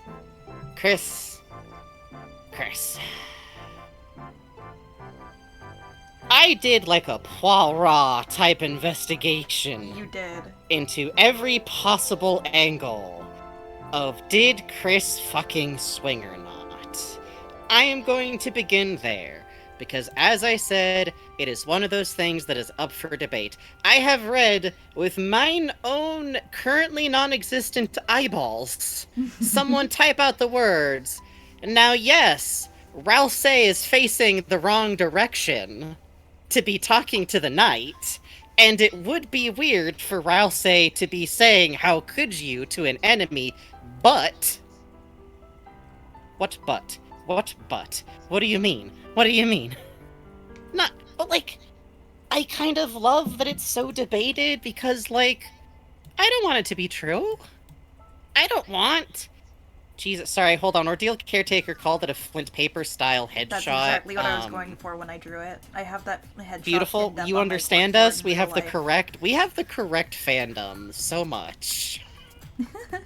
Yeah, that's a good one to pick up. I handed these all as individual assets so that Bugs can show them to us. Here's Ralsei talking, facing directly towards Chris. Now I do hear you saying now Ralsei was attending Susie, so maybe Ralsei is just staying face that away and asking the enemy who has killed them over and over again. How could you? That's fine. This isn't what anything's pinned on. Instead, I'd like to direct your attention to all the different times we have ever seen the knight use their goddamn sword. Because the thing is that Deltarune has some really specific ways that strikes are shown on screen. And every time the knight ever uses one of its swords, there is usually two different conditions. In the overworld, the knight is far more likely to summon and then throw a sword. But if it slashes with its sword, we have the red strike through first. Which, now Yusuke is peeking out just a little bit on that one. Peekaboo! But we have the red strike, the Goemon Ishikawa style after image of the strike, which is pretty badass, admittedly, and then it will cut, and then the actual damage happens. All of these other times, this rule is always followed. The red slash through, the damage burst, the red slash through, the thrown sword. If it was meant to be the knight, surely it would be a thrown sword, because that is how these things are communicated with the knight specifically. Now here's the other thing. The red diagonal post-it note there, which you don't need to make any bigger because it's already kind of a blurry mess. But that's to show off that we are given some specific directions. With the slash that you have there that's oversized, you can actually see like the path of the way that the knight is slashing. It's left-handed, and it usually cuts like around in a circle. It goes up. The diagonal is going up, so you get a good motion for where that is coming from. That's what it looks like. Whenever Chris slashes with their sword, as you can see on the other post-it marks over there, you get the arc downwards pointing towards where it's going. What we have here is a slash going from right to left. That is the shape that Chris's sword goes through. The one over the normal attack sprite goes up to down. Mm-hmm. The pointed end is where it starts from, and the thick end is where it stops on the sword. So, this is a slash that is being directed from above Susie, not from the opposite side of the screen. This slash direction is indicated to be someone facing Susie from above. It is going from right to left. It is a spin. It is a horizontal strike. It is not coming from across the field. And also, when Susie goes down, the knight is gone. The knight's there before. The knight's gone after. And if that being the case, who hit Rouse then? I don't want it to have been Chris, because that's such a terrible thing for Chris to have to do. But I think a lot about the warring ideas of, like, what happens if Susie wins this fight? Rouse says, like, I thought we could finish it off now. I thought we could beat it now. But there's so much ahead of us. Is the problem that Susie would disrupt everything happening? Is the problem that Susie would disrupt a plan? Or is it even just that they could be exposed? Or is there the worry that, like, if this doesn't stop, they're gonna get really hurt? Who? Everyone! Everyone! Anyone! Yep. We don't know Chris's motivations, and I kind of love that because, like, Soul has no ability to do anything about this. We can't do anything. The player can't, Soul can't. You are kind of a hostage to it. And I kind of love that because I think, like, when you're a teenager, and sometimes when you do something bad, that's kind of how it feels. Like, you're not sure why you did that. Or even if you know why you did that, you kind of feel like it just happened so fast. And I truly love that if you stop and talk to Rouse afterwards, it feels indicated that you ask, are you okay? Like Chris asks, and... it changes so much about the tenor of moments when Chris and Rouse interact later. Like, what is this? Rouse knows, right? Too? Like, if Chris did do it, Rouse saw and almost outright says so. Like, you were being so brave. But I really wonder a little bit about this weird situation. I don't know if Chris is I don't think Chris is, like, the bad guy. That's for sure. And I don't think it's as simple as, like, Chris is the traitor. It almost feels more like there is a role that they're all supposed to be playing. And I worry a little bit about whatever Chris's is. But I hope that is a good presentation. Here are my findings.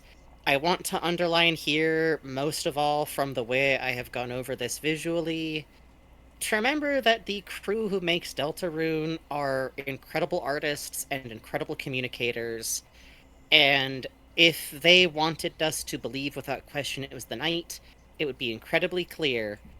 But I believe that it is supposed to at least look bad. Be clear Chris did something. I think they are using the tools at their disposal to show us what happened pretty clearly. Yeah. I mean, there's even, if you look into the cut animations in Deltarune, a lot of it will be, like, stuff that isn't selling the exact emotions clearly, stuff that doesn't, end up suiting the scene. There's an animation in the files for Chapter 3 where Chris, pausing before the door to open the bunker, laughs. But it could also just be a weird-looking laugh that's supposed to be used when you throw the rock in the lake in Chapter 3. But either way, it was cut because it didn't suit the mood right. It didn't look right. They are totally willing to, like, redo work, which I really appreciate, especially since I think the luxury to, like, redo and work on stuff is very much one for, like, companies with some degree of, like, financial and artistic freedom. Like, the director of Stray Children has been putting out newsletters in the lead up to the release and since then, and talked very openly, both there and in an interview, about, like, we couldn't have made a game like this because we needed to be able to just quietly work on it while making other games to pay the bills and take our time. And that's one thing you don't get in, like, the system so much. The thing is, as Frankie said, when the night strikes, it's a red strike. This team had the balls to cut Board 3, all that work, all that writing, all that animation, cut Mm-hmm. because it wasn't working right for the story. It wasn't working right for the pacing. Um, if the strike was being misread, would it not be changed? Would it? I think it is at the very least supposed to be ambiguous. Yeah. And no Like matter you what, said. like, we still see Chris kneel. Yep. And I really love that moment because whether you read it as Chris willingly kneel or being kind of forced down by the Yep. sword on their shoulder, that I believe is purposefully ambiguous in a way that I truly adore. Yes. To me, Chris striking down Susie is not ambiguous. If nothing else, like, the best case scenario would be Chris turning away, not warning them, not stopping them, and not fighting anymore. Mm-hmm. Chris stops directing the fight. Oh yeah, absolutely. The Personal best Zombie. example of that says, go ahead. Well, Personal Zombie and Avis are actually talking about the same thing. Yay! The animation for Weird Route being patched and changed because it was being Yep. misinterpreted. Thank fucking God! Why are people weird? But also, I guess I get it. Whatever. Yeah. Yeah. We're not gonna get into that, but I love going through this the way that I did because I really did want to, like, prove what I already thought I saw. What a terrible position for Chris to be in. Yep. Chris loves these people. Like, Yep. Chris adores Susie.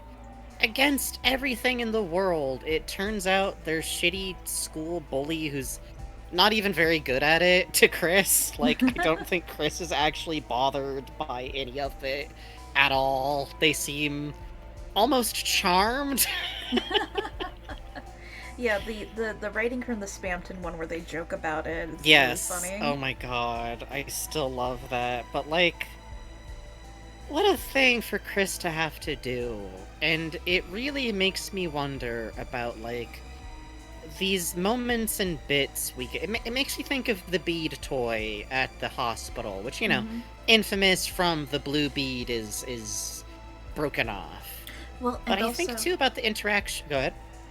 in Chapter 4, Chris can gain the status in Weird Route of Dark Bead, broken off the path, broken but still along the path, I believe. Yeah, oh, that's right. Yeah, it's tied in there, but also, like, when it's normal, and you look at it, and it just says, the beads march along on its path. Mm-hmm. There's this fun sense that I really enjoy, that, especially with Chapter 3, where, like, I've talked about this before, which we have a tennis section over there. We'll get to that in a second. Um, but you do everything right with Tenna in the merciful route. You know, you're patient and you befriend him. And Susie has such like what a speech. It's like what Rousey tried to do with the king in Chapter 1, but it works. Which, by the way, Rousey's repeated absolute failures to ever successfully do the enemy talk down speech cracks me the hell up. The only time it's really ever good. worked is when he cut the bullshit in Chapter 2 and just, like, told people Yeah. the problem with what they were doing. Yeah, really funny. What a weird idea. Maybe Rousey bluntly communicating what he knows works better than Rousey trying to be maybe something he's not. Yeah. It's almost like Rousey isn't actually very well suited for the image that she keeps trying to present. That could mean anything, of course. Of course. It could mean look forward to the board post Chapter 4 from the Rousey section. Good Oh lord. baby. Oh baby. That fucker's gonna have a cross-stitch piece on it, man. It's on my wall. It's so big, I'm scared. Anyways, but that being said, I just love that, like, we get this thing of, like, you do everything right, and Tennis still dies for a second. Like, he's legally dead for 2 seconds. Yep. Like, you can't stop the violence. You are still a bead on the path. Congratulations. You went for the red one instead of the orange one. Don't you feel fulfilled? Isn't your experience so different? Man. And I wonder sometimes if Chris hasn't been experiencing that the hard way. Bugs, is there any of these? Where do we want to go next? I I do think. want to Are any say, closing thoughts on Chris swinging before we move uh, on? you said Chris experienced that the hard way. I do want to make Chris loop Oh yeah, the that's so big one that we here. can go there next. So this is me pointing up the loop, the possible loop.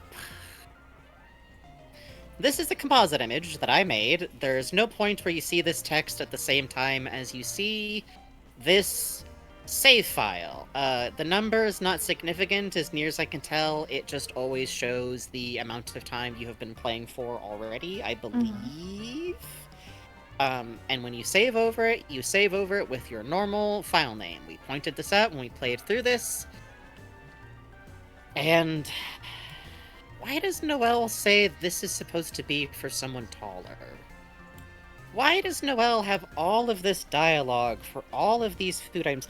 Why, in the stale soda dialogue, does she go, oh, well, it's just Chris's? As if that item wasn't given to Chris by someone else. Almost as if, when she drinks it, it's an item that Chris drinks first.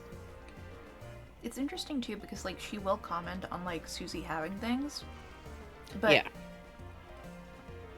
there's so much Susie of the wouldn't story have this. that Susie subverts just by being there. Lancer. Yeah. You know? By being rude, by being loud, by being Yeah. violent. She makes friends with Tenna. How would chapter 3 have ended with Noelle there instead of Susie? Dude, how does that chapter begin if whoever is there for a sleepover also has problems with the TV memories and never turns it on? What's that Tenna like? Tenna says the If thing there about... isn't someone there who's their very first fan in a long time. Sorry, go on. It as soon as Tenna says whatever happened to Des, the whole thing stops. Oh my god, yeah, even if Tenna was like about the same. Mm-hmm. I don't think chapter 3 goes right. I think Noelle would want out of there Immediately. by then. Yeah. As soon as that happens, for sure. Yeah. And there's something interesting with Tenna that way of, like... He's such a goofy figure, but, like... Mm-hmm.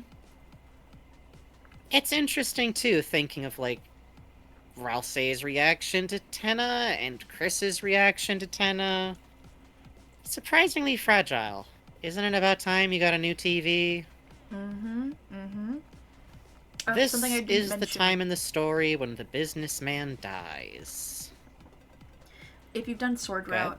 Route, Chris will Yep. hit Tenna about 4 times harder than Yep. anyone else. Chris will not do that same amount of damage to the knight if hitting. Nope, just Tenna. Just Just Tenna. Which is very interesting, and maybe I'm just gonna point over at the ERAM poster and go, without play, the knife grows dull, huh? That's, probably fine, probably fine, probably fine, probably fine. So, I already talked up about the knight a lot, too. But maybe the knight comes next with Chris, a little bit. Mm-hmm. So, the reason why Yossi's on there... This is... mostly I'm just kind of pointing at the knight and, like, pointing firmly and going, because we don't know a lot right now. Mm-hmm. A lot of the visual signifiers of what's going on with the knight will later become very easy to tie to Des, even with the information we have already. Two things that I want to highlight is that you literally have, like, the bat, the sword, the snowflake attack. I wanted to highlight the choir because I always think it's interesting that of our suspects, all of the people involved who could possibly be behind the fountains being opened would be aware that choir practice was supposed to be happening.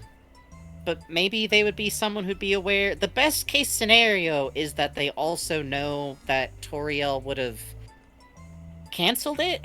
Mm-hmm. But also, think about how thrashed the church is when the fountain, like, turns off, you know? Yep.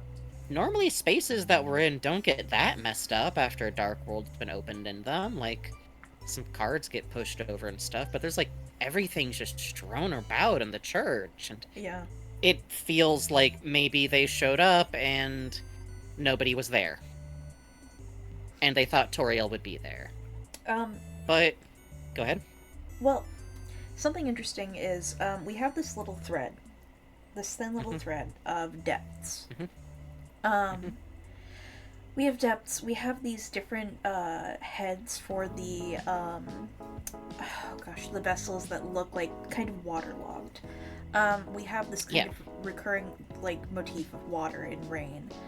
We have on Spamton's blog, in Noelle's blog, she writes that, oh, it's been raining, so mom canceled school today. Yeah, why did she do that? Ha ha ha ha. It's just Yeah. rain. When we come out of the church, it is raining. Mhm. And Toriel even says, like, oh, I was just having fun with Sans and it was raining, so I just canceled it. Which, like, on one hand, everybody gets wet, but, it also, Noelle goes to choir, too. What I So- worry about that with... Go ahead. Oh, you go ahead. Oh, I was just going to say what worries me about it is I hope that's the case, because otherwise whoever did that, Des, Asriel, would have endangered a lot of people Yep. to get at Toriel, is the implication. Well, and the other interesting thing too is like there's a suggestion of if they didn't know that Toriel wouldn't be there, they didn't know that when it rains, things get canceled. Right. So you could either say if something happened to Des, Mhm. or Mhm. someone who's been out of town for a while, like Asriel. Or Asriel could, like... It's interesting because there's also, like, is this to distract them? Is some other purpose to them being in the church? Is it just, like, going down the list of notes? Why does Gerson get given a crystal? Why does Yeah. Gerson get given a crystal? Either person it could be was one of Gerson's students. Hey, what the fuck? Yeah. Hey? Hey.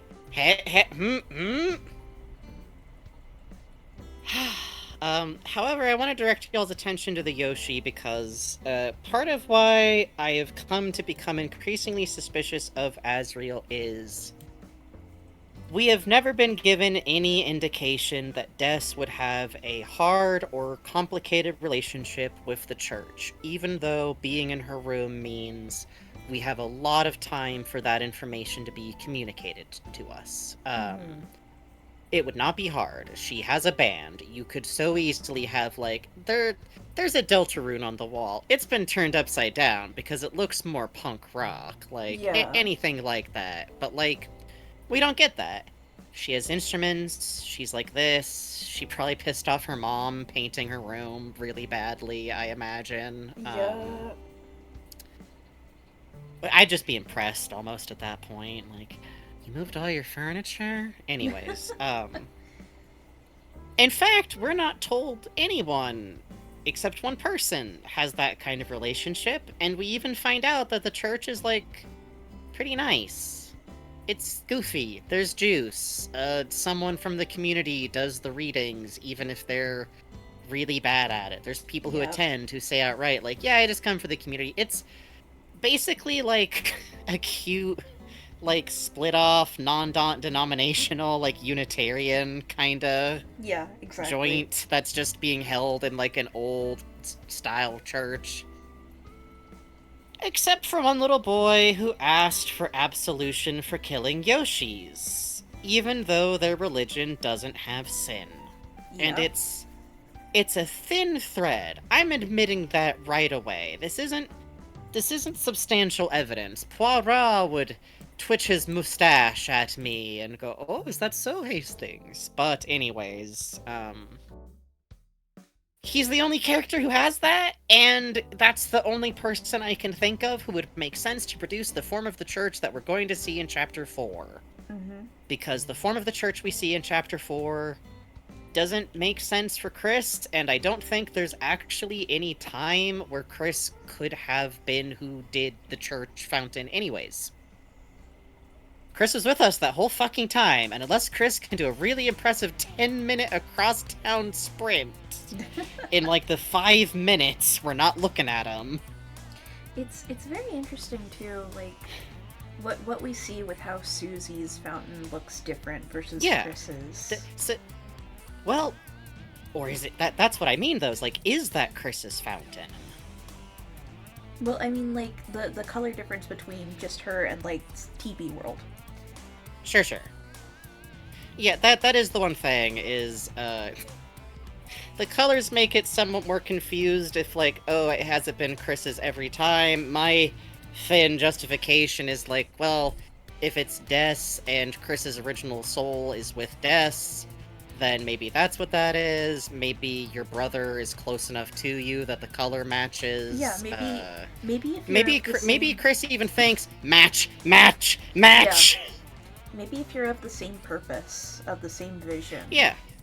It matches. Because, like, because here's things, like, maybe, you know, we'll be going through Chapter 4. It is interesting to look at Chapter 4 of, like, is this what the church is like for Chris? Does the prophecy, like, weigh on them hard enough to produce this kind of world? Or what's up there, you know? Yep. But that is my vague point. Everyone's got to have their own insane knight theory, and mine is maybe Asriel's never learned how to let anyone go in this universe either. Yeah. How can it have been 2 years? How can it have been 5 years? How can it have been 10 years? I don't want to grow up without you. And Asriel is growing up. This is like it. They're already technically an adult. You know... And... I just had an interesting thought. What you got? Asriel, who has trouble letting go, and Gerson is there. Yup. And they even give Gerson whoever it is, gave Gerson a crystal. And I wonder about that, because is that going, like, I also want Gerson to know what this is? Or is there... I don't know. Yeah. I mean, it's compelling from both angles. Either you have Asriel doing that, or you have Des who had this teacher who helped her, a troubled kid. I mean, like, Susie who was alive when she was alive. Yeah. Susie and Des have so many parallels. Of course Gerson latches onto Susie. Of course that Gerson sees that in Susie. Come to think of it, hold on, though. Would she know where Gerson was? Oh yeah, maybe Gerson wasn't dead when she died. Gerson can't have been dead. Gerson was alive recently enough that the older class of teenagers went to school with him. Oh my god, yeah, they just stopped getting... She died before she ever graduated. They just stopped getting commemorative cards. Asriel was in the church a lot, too. That's the other thing, is that Asriel was in choir. So, like, Asriel knows that church so well. And what do we have in the church when we walk right in there? The choir. Was Noelle even in the choir when Des was young? She was like a baby kid. Might have been, maybe. Might have been. But also, who would know?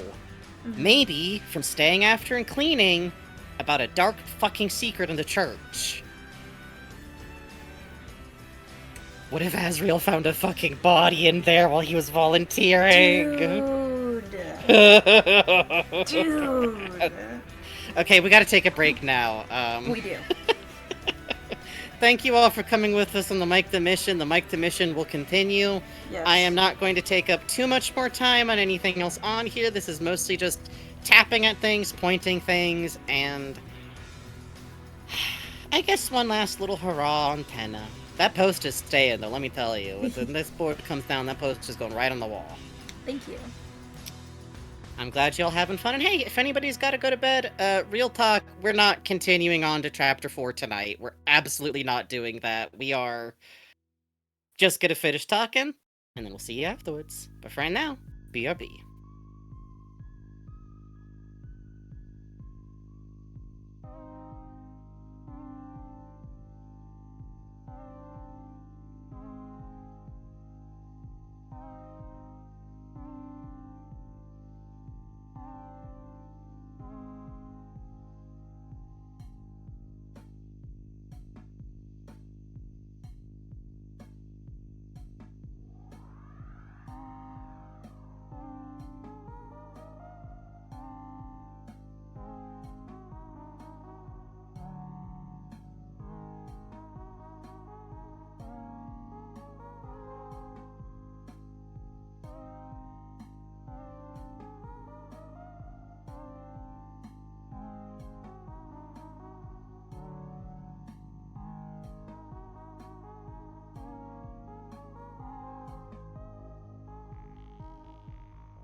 Really?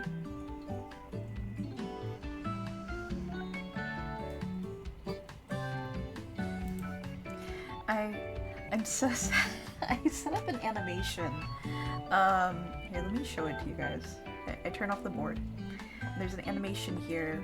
The board drops in. I was supposed to time it so it clicks over right when the board drops in. Let me set it so, well, that's fine. But I misclicked because I have set up over here on the Steam Deck now an explosion button. So I hit those two and my brain totally shut off and forgot to click the actual board button.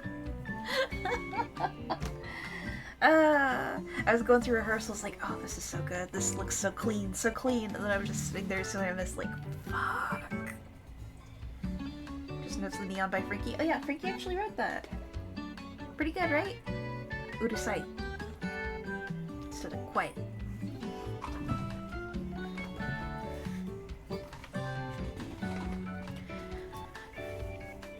Hello. Hello. Hey, do you guys like my AFK, my little sign? It's quite good. It's quite good. I can just kind of summon it, but like, you know, Mm-hmm. in battle it just wastes the kid's time for like a turn. They love it. They love it. They don't They get love mad, it. even a little. No, speedrunners love my ass. It's unskippable, baby. It's true. It's true. If you keep hammering the skip button, it goes longer, actually. It's so cool. They love you. Uh-huh.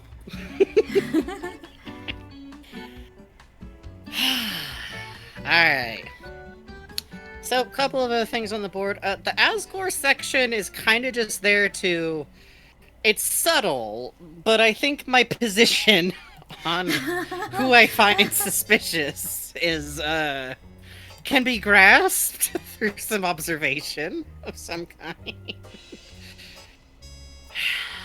It's possible. It's possible that Asgore Why does is he talk to Italian. his flowers? Why does he go, haha, don't worry, they're the first ones I asked? Why is, Yep. how is a grown-ass man, like, and I know many grown-ass men, especially divorced, who lost their high position, like, job, living in squalor, you do kind of go like, yeah, this makes sense, but also... Who... Could be someone living in a dream. Yeah, could be someone who doesn't need to worry about their material reality, because not only can they live in this comforting refuge, is there like another word for like a refuge or a place of safety, or, No, I don't think so. Nothing comes to mind. I'm mostly just pointing in a... I really feel like Asgore's suspicion levels in Chapter 4 are incredibly high. Yeah. But unfortunately, he does his suspicious stuff while being really cute in an apron, while next to a blonde woman, who's a mom. Yep. So, unfortunately, So... we must simply blame the blonde woman who is the mom. Who, like, don't get me wrong, she's a shitty parent, but she's a shitty parent in a way that nobody would blink twice at if she was a man. Like, at all. Yeah. That's reductive because it is an easily reducible problem. She is a career person who has left most of the caretaking of children on an emotional and day-to-day level up to a supportive spouse, which is technically and literally a win for feminism. Like, Yeah. people joke about girl bosses, but like, yeah, Yeah. she's Then kind you of get living one the and you American call her dream. The knight. God damn it. Huh? And then you get a girl boss and you start calling her the knight. God damn it. People say they want complicated women until a mom who's kind of a jerk shows up, man. And then, oh baby. Like, yeah, she's a rough mom. She's really hard on her kid, and it is very clear that Noelle is kind of having to look after herself a little bit more than Yep, she really gets should be having to straight up do. walked out of the mansion in Chapter 1. It is very much implied that she is probably like there's food at home, but she might be making her own dinners a lot of nights, you know? Yeah. And again, like, it's... Well, we'll have plenty to talk about next time, for sure, but... Yeah. I'm mostly just pointing. Pointing firmly. Firm The point. snack Firm tray belief. is there for a reason, also. Yep. Also, people who think that she's the night kind of cracks me up, because, like, damn, when the hell is she sleeping? She's at work all day, taking care of a kid, and then midnight 30. She's putting on a night helmet and running up to the neighbor's That's why house. Rudy is the knight. Rudy can't do shit. Rudy wishes he had the fucking physical strength to be the knight right now. Rudy can't even be the pick up his damn daughter from school right now. Like, You're right.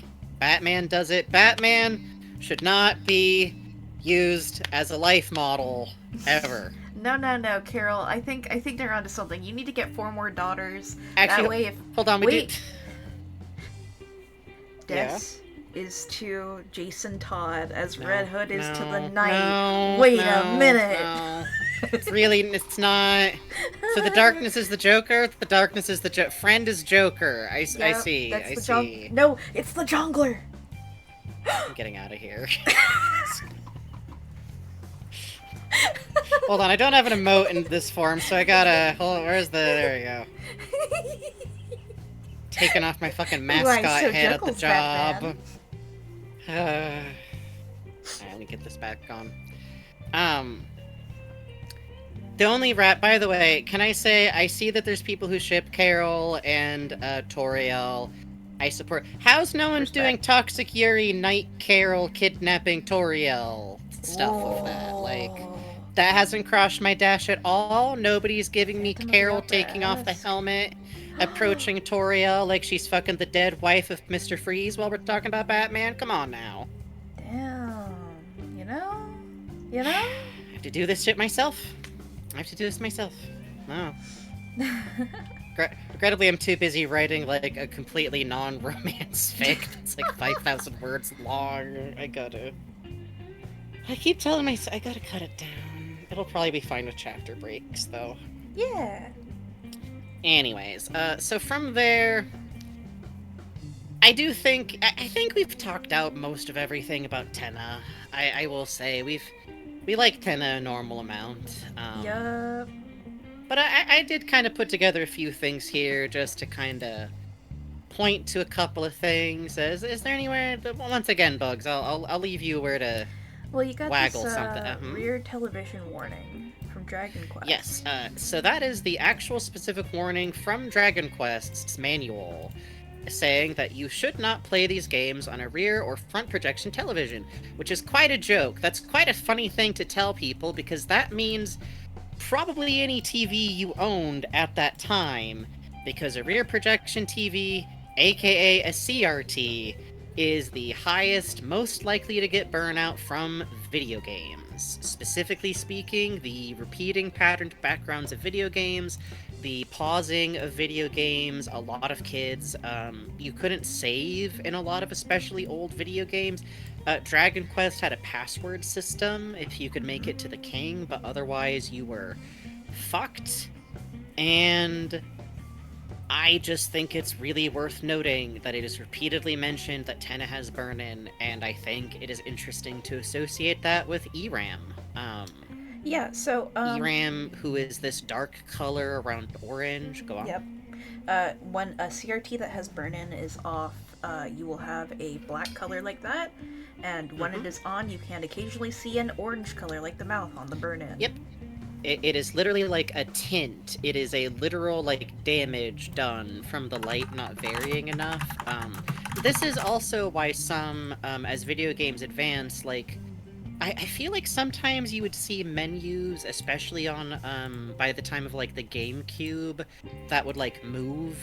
They'd have, like, some part of it would move around the screen, partially because it's fun to look at. This is also supposedly why a lot of video games still have eye catches, or had eye catches for a long time. That's somewhat apocryphal, but one of the ideas that I always saw put forth is that you have little movies that begin at the start of the video game, because that way if a kid walks away on the title screen, you don't have fucking the words, like, that you don't have like Monkey Ball permanently Yeah. on your screen as a title forever. Oh yeah, that's a good one from Pac-Man. Yeah, I like that one a lot.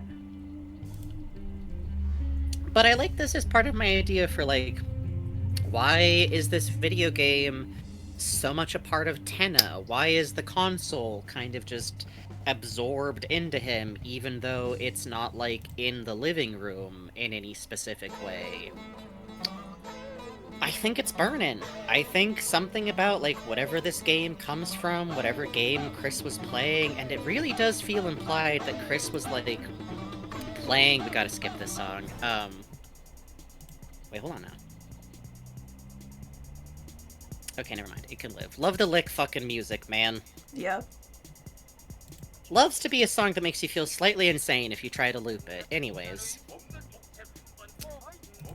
I just think it's interesting to think of like Chris depressed and like playing a game over and over and maybe even figuring out how to break it and becoming like you know that kind of like feeling of being depressed and just kind of doing something and it doesn't help but it's something to do and then eventually that stops. It just kind of stops. Yep. Those two text boxes there are the dialogue that we went over today of that changes depending on sword route. That's still probably my best evidence. Ramb is just there to point out my really cool theory I have about the dark origin of Ramb and his really complicated, you know... He's a power strip. He's a power File strip. name's He's just a fucking power strip. ram.png.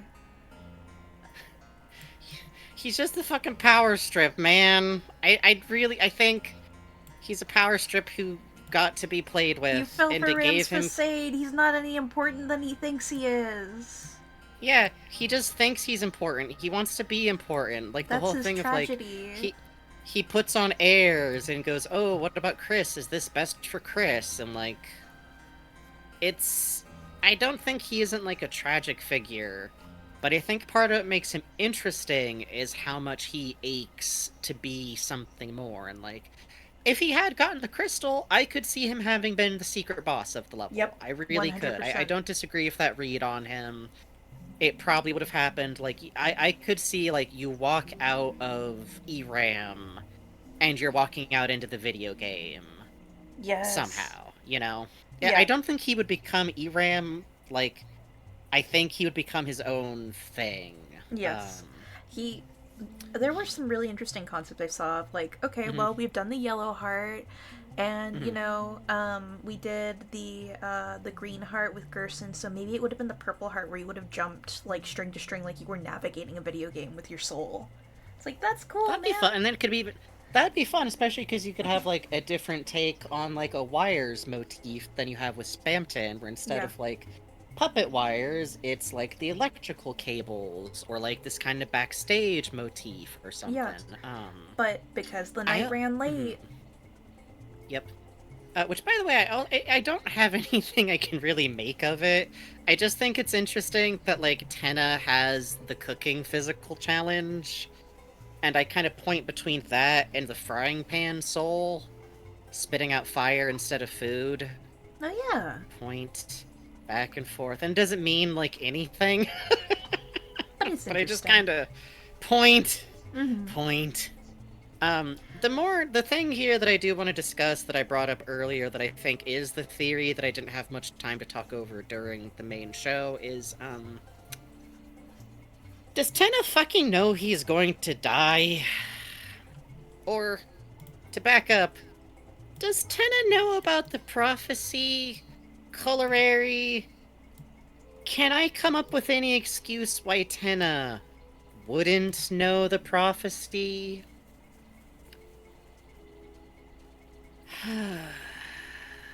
So, every holiday, everyone would gather around and watch TV specials. And their holiday-type religion seems to be the Deltarune. And ours is what ours is. Mm-hmm. And if it would be very... An American TV in our world would know who Jesus was, because that is an inescapable facet of how it is here. Yep. Maybe not have the best idea of what's going on with him, but... And I just wonder, like... Maybe you just would never think, well, that's... You would never go, like, well, that's obviously me. Like, unlike Spamton, Tenna does not seem the type to go, actually, I think the Bible's about me. But... would you feel it closing in? Would you see things popping up more and more? Would you see Chris open the fountain? And, like, is there some part of him that knows? Yeah. Would Spamton have ever told him? The Prince from the Dark, the girl, there's Chris the human. Ah, shit. It's us. Damn it. And how horrible would that be? Because also, let me move my mic real quick, hold on. Okay, mic moved, but... Oh, mic moved? You got it, boss. No, I moved my mic. No. Well.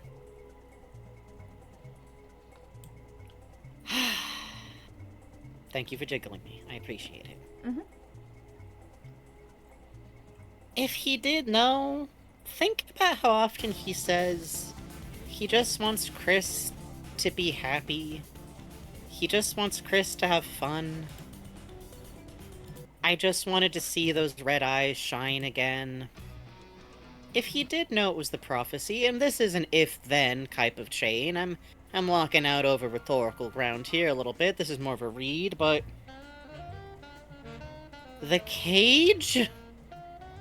The cage. The cage. Made of human soul and human body parts. You're Chris. You're Chris.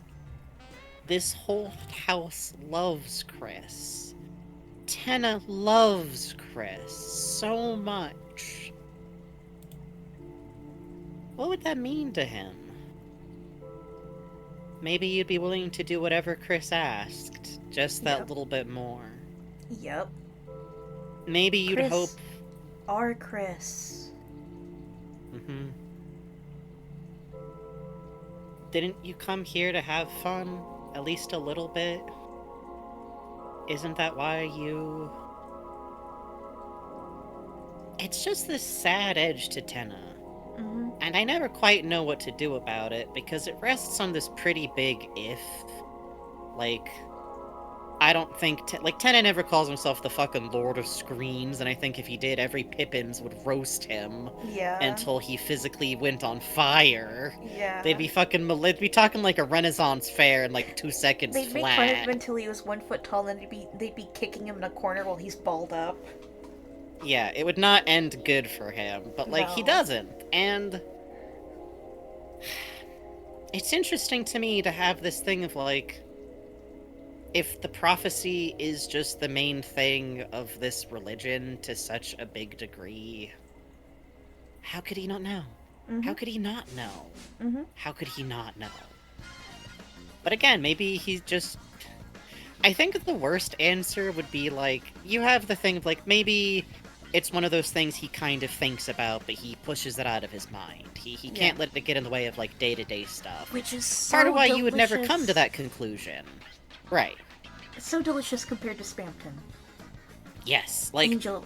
Yeah, I will get out of here. I will become the angel. I will become important in this story versus... What? Huh? No. No. You don't need to look back there, kids. Except here's the other thing. Northern Lights! He hides that stuff deliberately. Yep. Is he trying? Is he trying? With full knowledge, are he and Rouse trying to do the same thing? And not give you guys the information that leads to you getting hurt? Yep. Is he cramming all of this? The fucking forbidden path begins with ice. The hero's journey through the islands and catch a glimpse of the Northern Lights. Is he trying so hard to keep it from not happening. And it still does. And part of why it still happens is because you want Susie to get through a fight a little bit better than she would otherwise. Like, I think a lot about the fact that, like, Chris can stop us from doing things. And Chris goes through that fight as many times as we want to take it, you know? I feel like... I wonder if Chris really does want to win. Up until a certain point. And it interests me that the point where Chris snaps is where the knight kind of looks scared or hurt. Yep. Like, the knight gets vibrated, pulled apart, scared looking. I think whatever's going on with the knight, whoever they are, Chris loves them. Like, yeah, as Chris family, is protecting as them. a friend. Yeah. I truly believe that whoever it is, maybe Des and a part of themselves, Chris loves them very much, and it's interesting to me because it really does feel familial, and I enjoy how little that really narrows it down in some ways. Yeah. Exactly. And I think it's interesting that part of Tenno holding all of these, like, dark secrets is just remembering, loving Des, and wanting to talk about it. And that's it. That's all he's got. At the end of the day, Tenno has all of these associations and all of these weird powers, and the main thing that really matters to him is spending more time with the people he loves. And I think that makes him a very lovable character. Yeah. I think that's part of why, like... Thank you, Parappa. Sure. Thank you, Guy talking to Parappa. Sister Musisha. Thank you. I think there's just something to this, like, goofy, overworked mess up of a dude. Yep. With all of this other stuff going on. But there's someone in town who might like a TV.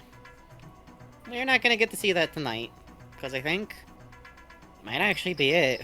It might actually be out. It might actually have run out of stuff to say about Chapter 3. Good God. It's happened. That's scary.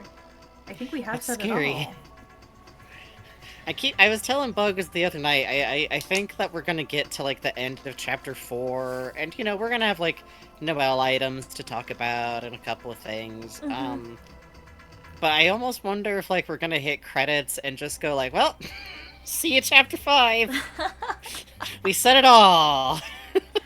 I would say, if you can, go and watch some footage of Board 3. I think it's really interesting.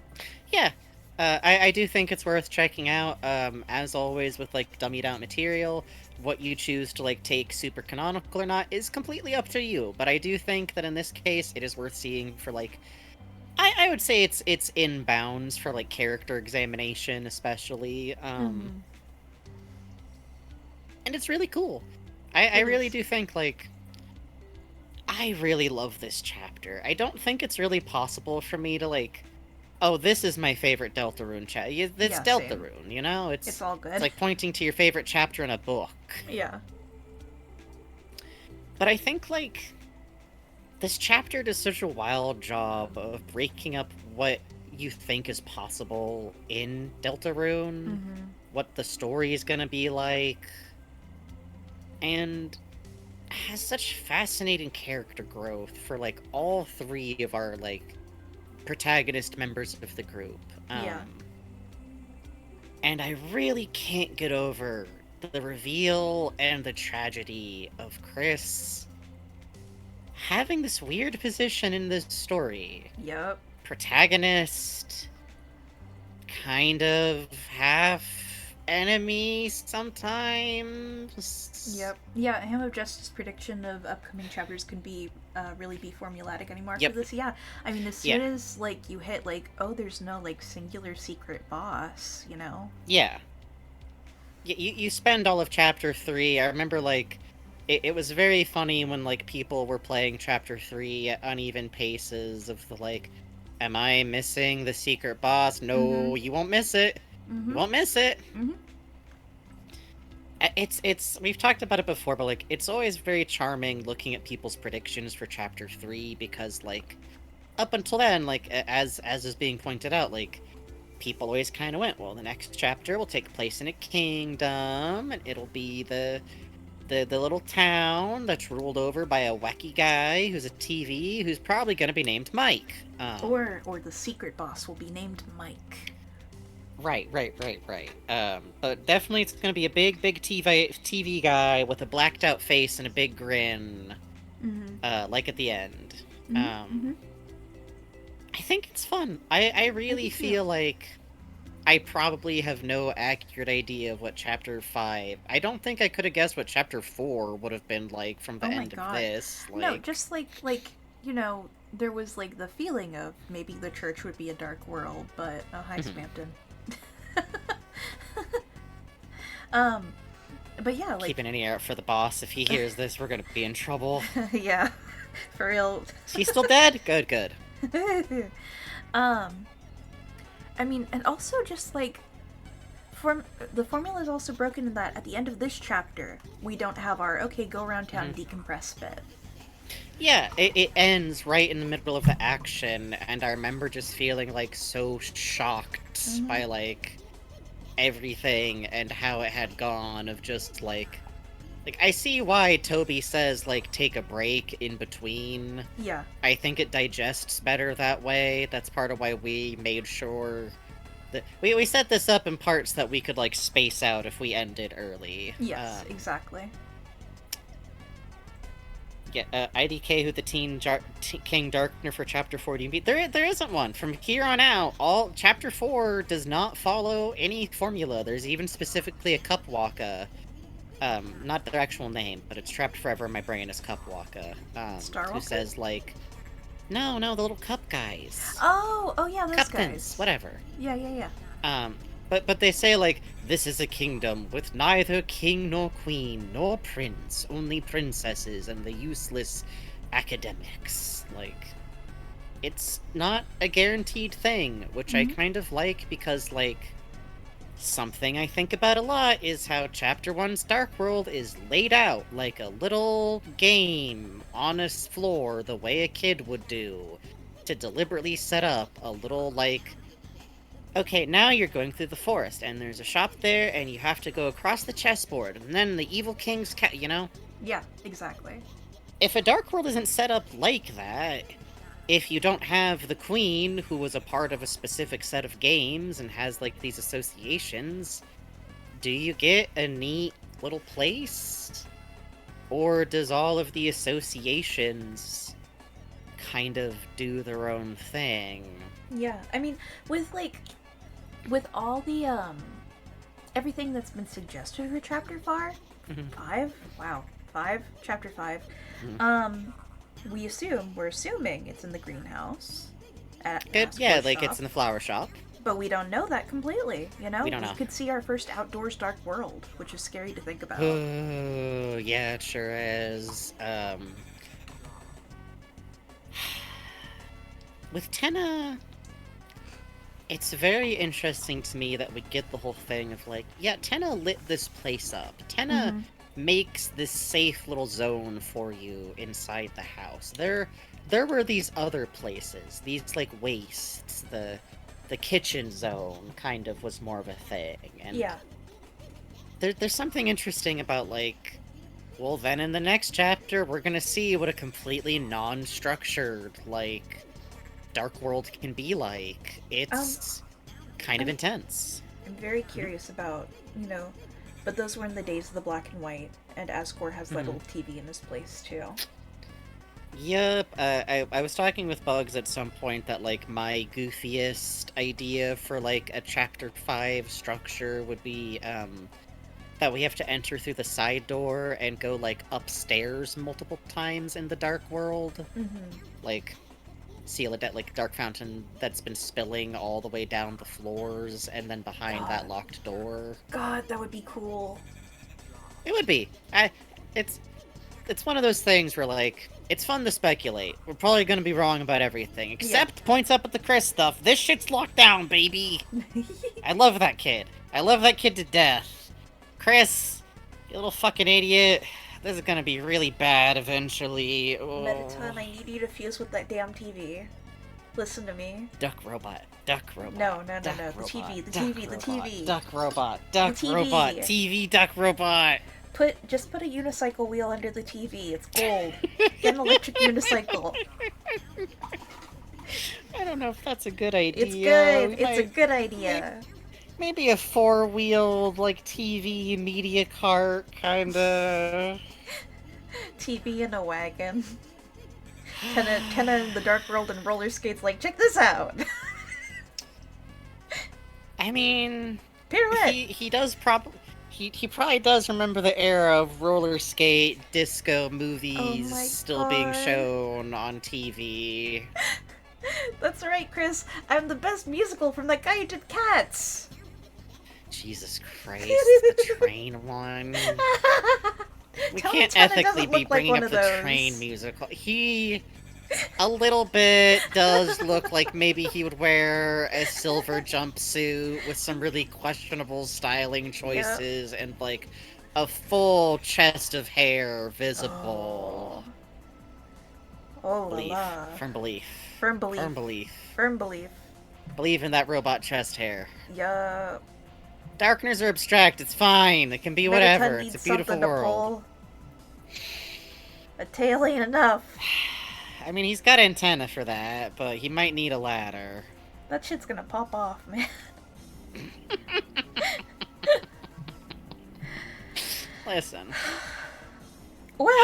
Well, I think that's actually us for the night. I do too. Outside of... Fan art, of course. I'm gonna take a little peeks in the fan art and see if there's anything for us to cover real quick. Let's see. Yes! Oh, There's One Piece, actually, so we might be able to cover that without taking a break. Well, shit, I know One Piece. Yay! That's where Luffy lives. Let me swap us over. Oh man, shit's been going nuts in there. Yep. Enjoy our cardboard standees while I click us back on slowly. Did y'all know that Oda canonized hybrids of the dwarf species in One Piece and humans and the Totendatas with fucking giants? Some brave motherfuckers out there in One Piece. Yep. I respect it. I respect Yep. it. I respect it. I'm still in my other outfit. Hold on a sec. You are. There we go. Where's Frankie? I'm scared. The Who mic was just that? runs away with squeaky feet. I hate to say this, but I feel like when Motormouth Mike walks or runs around, he makes the same noise as, like, the Mr. Blobby suit to me. Like, it's just don't like rubbery that. squeaking. I really don't like that. You shouldn't say that. You should apologize to Big Hat right now, actually.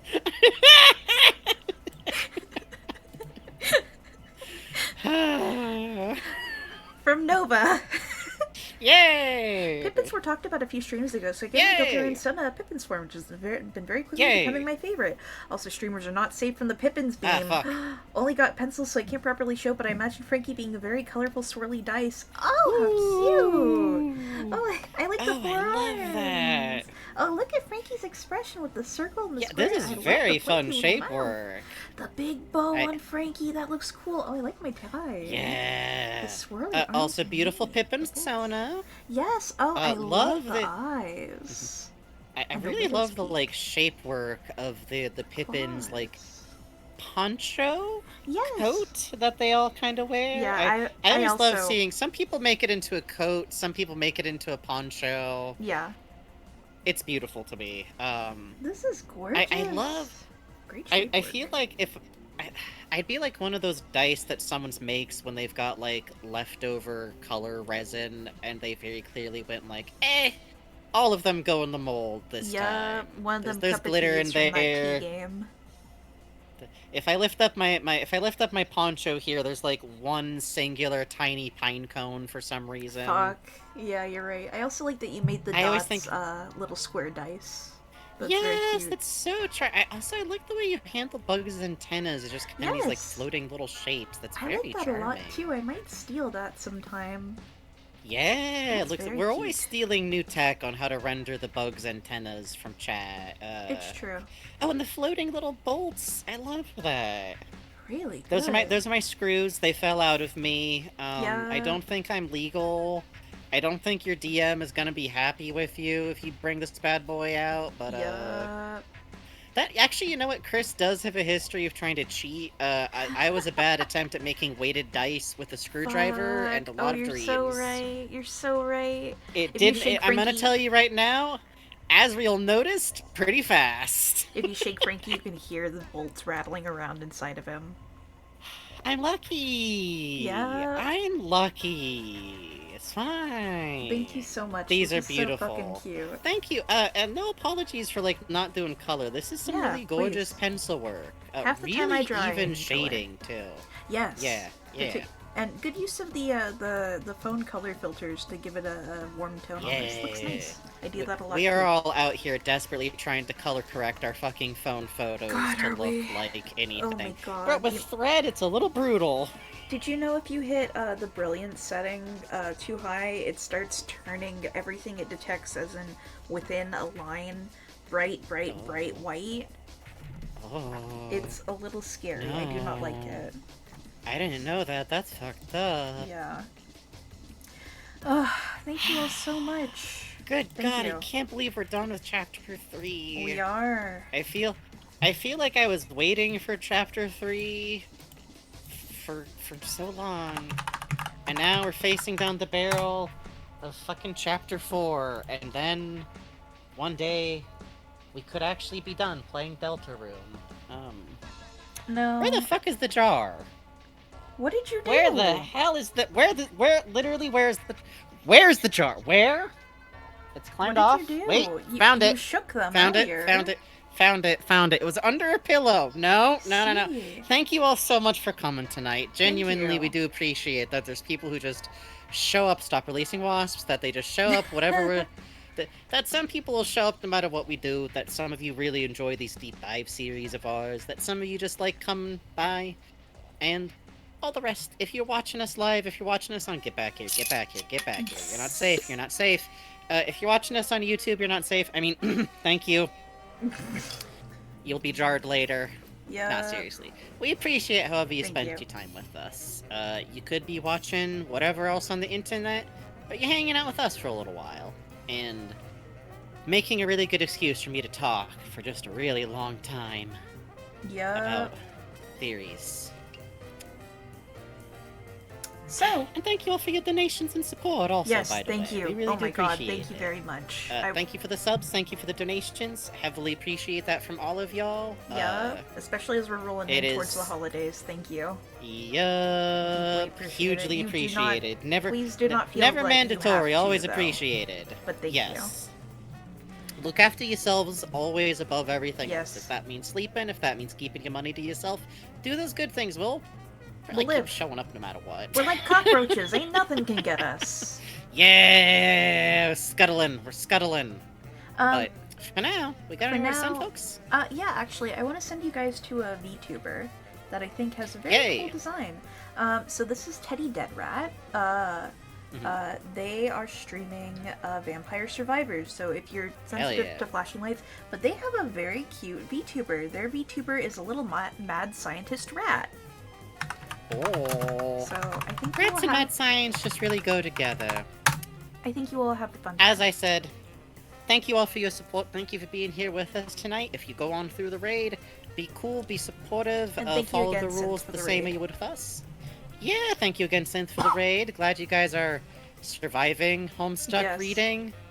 Is Seems like a that lot what of you were reading. doing? Oh my god! No, Synth has I been thought- like reading through I thought you were Homestuck playing live. Homestuck or something. No, What? God, no. Synth is insane. Oh my god! Someday I really want to scare the shit out of everyone by just showing up and voicing Equius for like one episode inexplicably. You but should ask Synth about that. Shit, you should. You I should. sometime. Do it. But anyways, thank you all for coming. Thank you all for being here. Thank you for the horrifying realization of who my favorite troll is. No regrets. Yeah. And we'll be back Sometime in the next week, probably. Yep. We'll figure it out. Yep. I think a couple of them scuttled off like couldn't find this thing, but That's okay. they get hungry eventually, you know, they come on out. You don't think Romeo's ever eaten one, have you? Oh, he's definitely eaten one. He loves eating things.